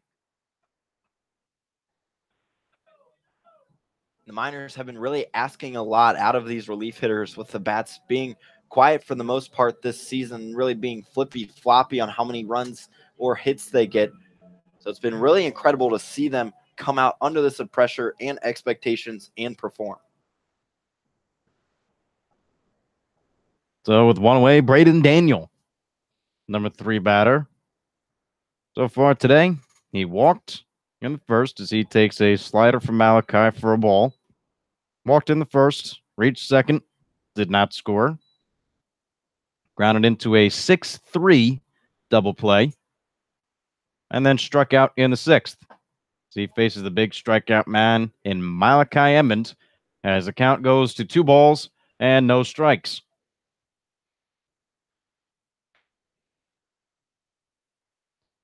A little bit of not a shift, but a defensive change in positioning as Malachi gets Daniels swinging. Caleb Van Blake is playing deep in the hole That's about the only change, as he's more towards the right field foul line than he is towards second. Van Blake's been doing that all night. And on this turf field, balls will roll a lot harder. So it's all right if you want to play a few steps back. The 2-1 ground ball, and that's going to be a long way for Van Blake to come in and get it. He can't. Gets under the attempt from Van Blake. Rolls away from Drew Swift. But now with a infield single is Braden Daniel. And that's what hurts about it when you play that far back on a pull against a power hitter, is eventually they will bounce on the ground a little bit. So that is the give that you take. Well, you think with the turf, the ball's going to roll a little bit faster, but sometimes the ball's just not hit that hard. So now the middle infield would be double play position. Third base is behind the bag, as first pitch into Eli Rollinson is inside for a ball. So Malachi will just have to forget about that runner, as he does many times coming in for relief. 1 ball, no strikes, 1 out. Bottom of the 8th. Emmons pitch, fastball right down the middle for strike 1. And for Rollinson, 2 strikeouts on the day, 1 coming in the first, 1 coming in the fourth, and then a 5-3 putout. Long hold for Malachi. He's ready, deals, gets Rollinson swinging for strike number 2. So many hitters you see, not just the Pilots hitters, are just so fooled, can't guess correctly on Malachi Emmons' pitches that they just look a little silly out there on the dish. So Malachi Emmons ahead in the count. 1 ball, 2 strikes, 1 out. The pitch swung on and missed, strike 3. Add to the strikeout total.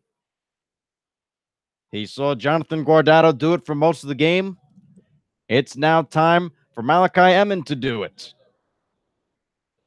18 on the season for Malachi. Check that, make it 19 for Malachi, and 10 strikeouts today for the Miners pitching staff.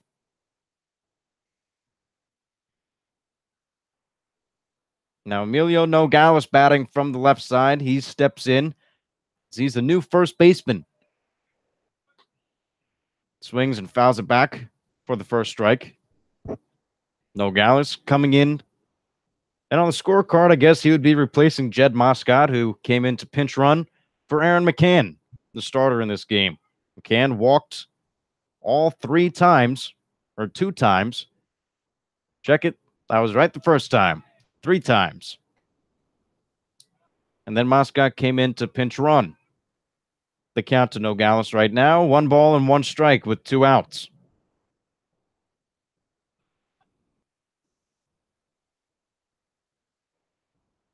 Malachi holds, he deals, runners in motion. Throw to Swift, not in time. Braden Daniel with the stolen base.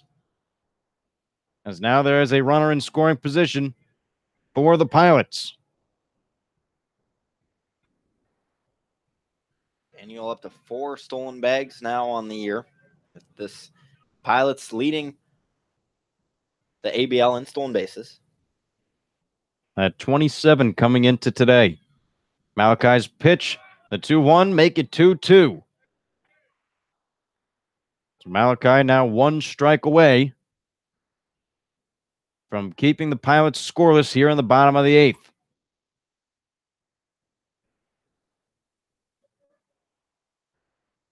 The 2-2. Slider misses high and outside. Malachi repeats the motion. Tries to get a better feel for his slider. As it's been a little off and on. Has to rely on his fastball. So 3-2 the count, 2 outs. Runner on second, the pitch. Swung on and missed, strike 3. Malachi Emmons getting the job done yet again in crucial situations for the Matsu Miners. In the inning, 1 hit, no runs, no errors, 1 left on base for the Pilots. The Miners coming to the plate in hopes for their final time as they lead this game. Miners 1, Pilots nothing.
It's the top of the ninth inning.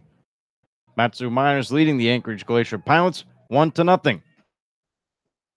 As the summer solstice game is nearing an end. At least that's what the Miners hope for. They have a chance to extend their lead here in the top of the ninth. Coming in relief for Tucker Plouffe, who went 2 innings, allowed a hit, no runs, a walk and 2 strikeouts, is Johnny Mezaros from Anchorage, Alaska. Mezaros on the season has a loss to his record, ERA of 12. He's appeared in 3 games, has pitched 3 innings, has 6 strikeouts and 5 walks, has given up 3 hits. And his last time out, it was a good outing. In 1 inning, he walked 1 and struck out 3 as Spencer Henson comes to the plate for the Miners. Henson today grounded out to second twice and flew out to right field. First pitch into Spencer's for a ball. Henson, his batting average now at .371 as he takes a second ball from Mezaros.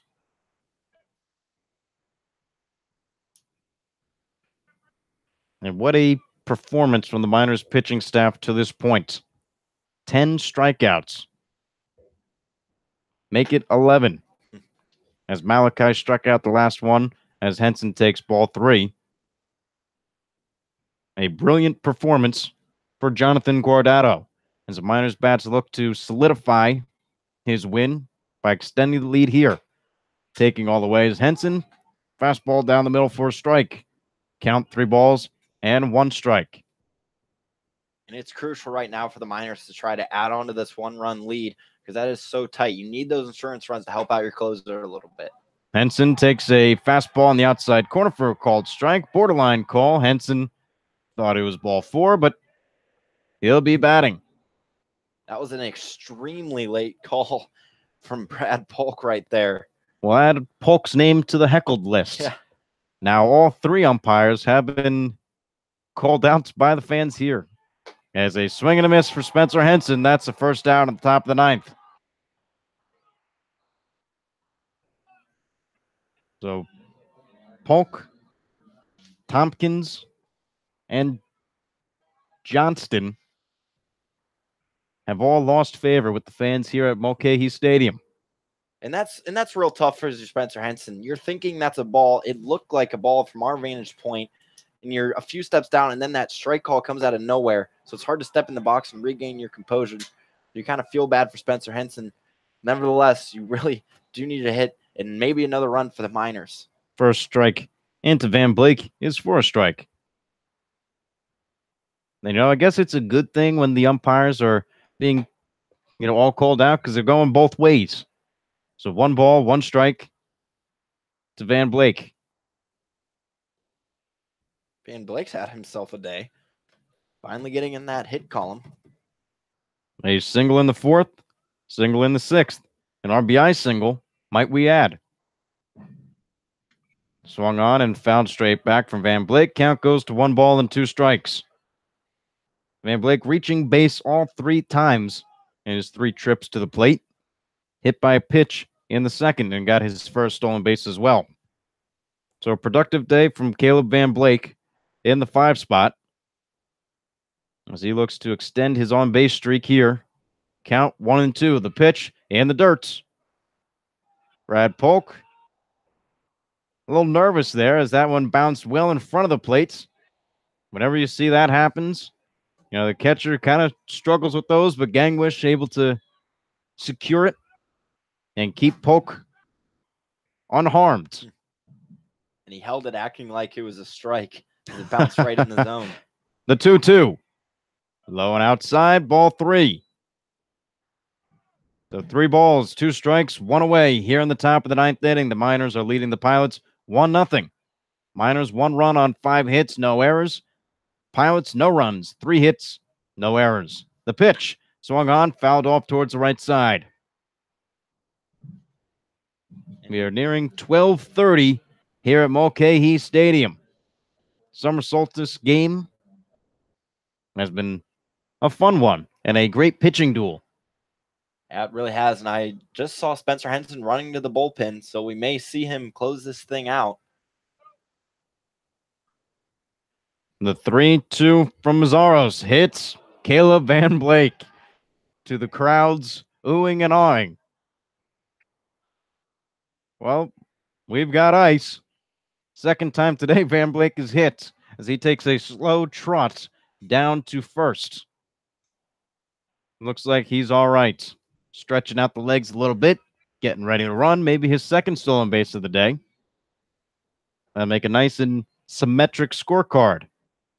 Hit by pitch, single, and a hit by pitch. And that's the third hit by pitch from a Pilots pitcher tonight. Danny Wright, and make it 4. Not sure what Mazzaros was looking for. He kind of pointed at Danny Wright. But Wright kind of just stood in there and took a beating. Or a beaning, I should say. And now, 2 runners on for Hunter Jump. Yeah, nothing wrong done there by Danny Wright. As a batter, you are allowed to stay in your position. You just cannot lean in. Danny Wright simply just turned around and attempted to move away from it, and he got hit. And the Miners fans extremely disappointed with it, as they are again a little rowdy, thinking this could be more than just unintentional hits. Well, tempers have not flared in today's game.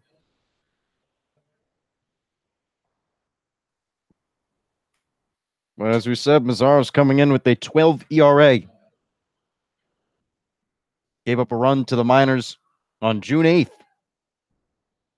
That was a home game for Matsu. Current temperature 52 degrees out here in Anchorage. First pitch into Hunter Jump. That almost hits him. So 3 straight balls have all been aimed at left-handed batters.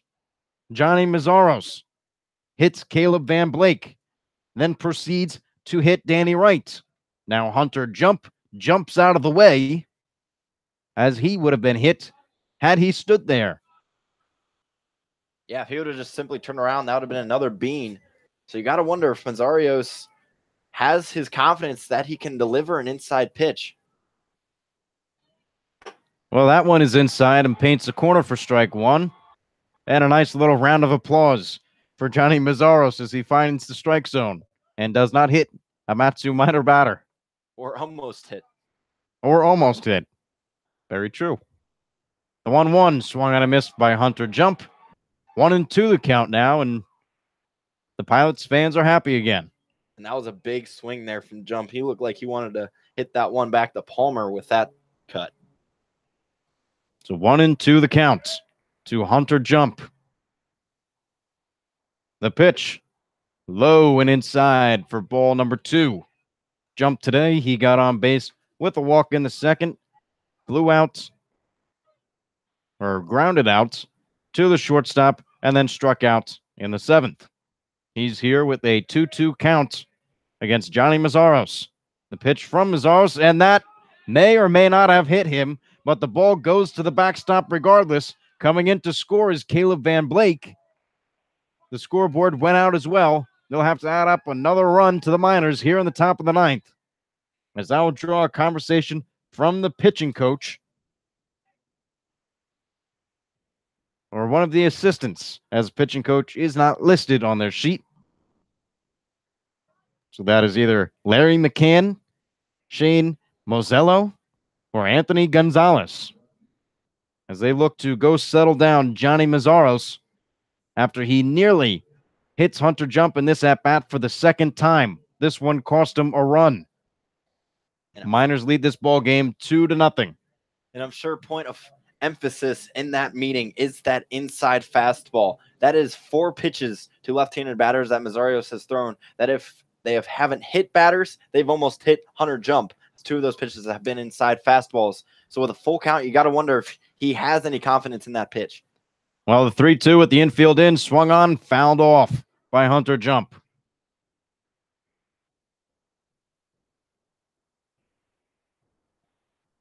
that rocked Mikey Gangwish a little bit. That foul ball came back and hit him square in the mask. So he takes a second to recover.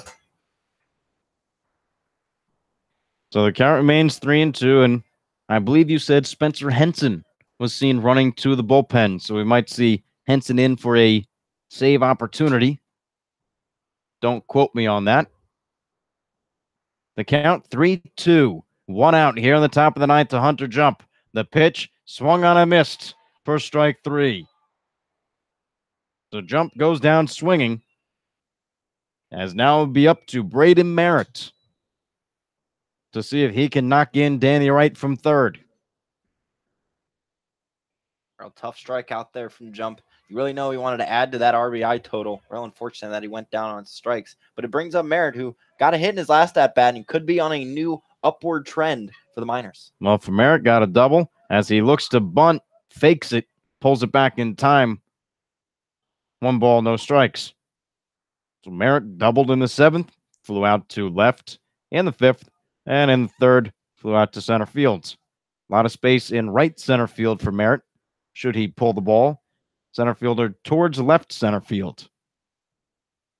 The pitch from Mazaros, a bunt straight back to the pitcher as he tosses it over to first for out number 3. Braden Merritt trying to place that bunt in a place where he could run it out. Almost does, but pitcher Mazaros gets it and gets the out. So Miners get 1 across here on the top of the ninth. They extend their lead 2-0 over the Pilots. We'll be right back for the bottom half of the ninth and see if the Miners can close this one out. You're listening to the Matsu Miners on the Miner Radio.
On for his first save attempt of the season is Spencer Henson.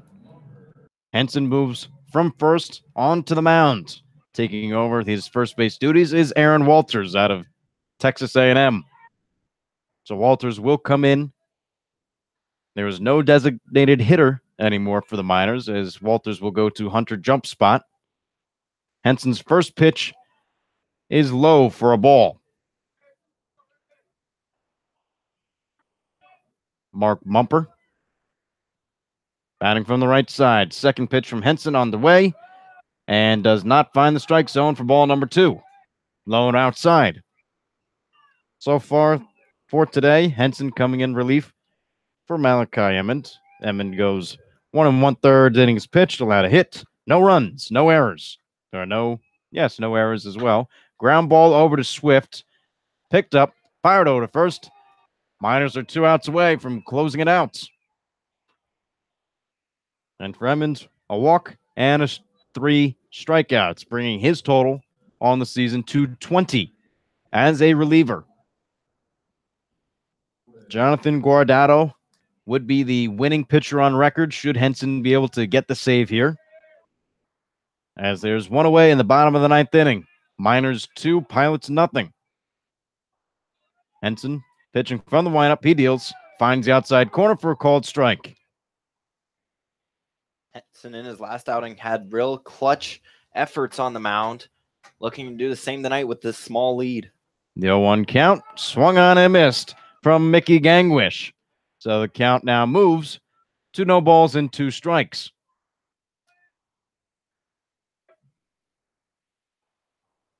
Gangwish struck out by Henson. Mickey Gangwish goes down swinging as the Anchorage Glacier Pilots are down to their last out. They will send to the plate number 15, Elliot Curtis. Miners now with it, looking to get this final out that would improve their season series to 4-2 and try to send the Pilots on the losing 7 of 8. A fastball taken for a called strike. Henson ahead. No balls and 1 strike.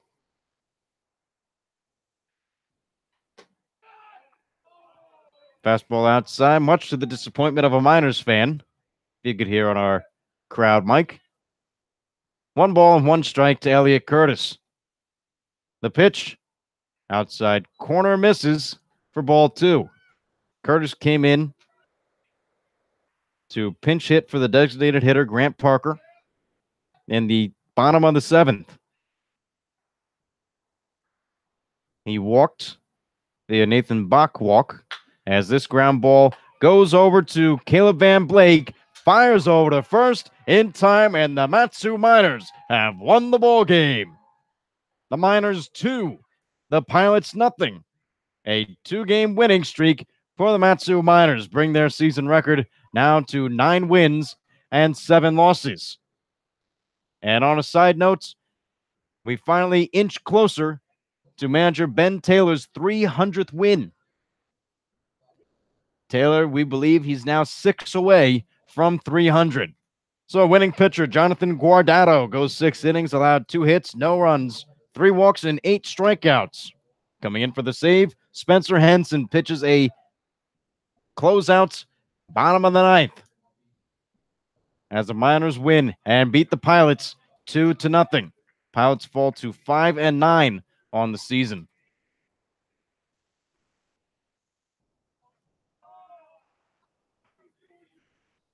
So a good performance from the Miners today. Bats kind of sluggish, but they get the job done. Guardado with the win, Henson with the save, and the summer solstice game has come to a close.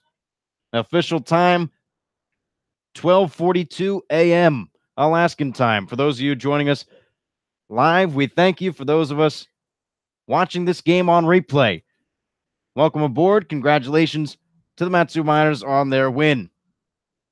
Again, your final, Miners 2, Pilots nothing. Thank you for joining us. For Brad Walker, I'm Connor Mills, signing off.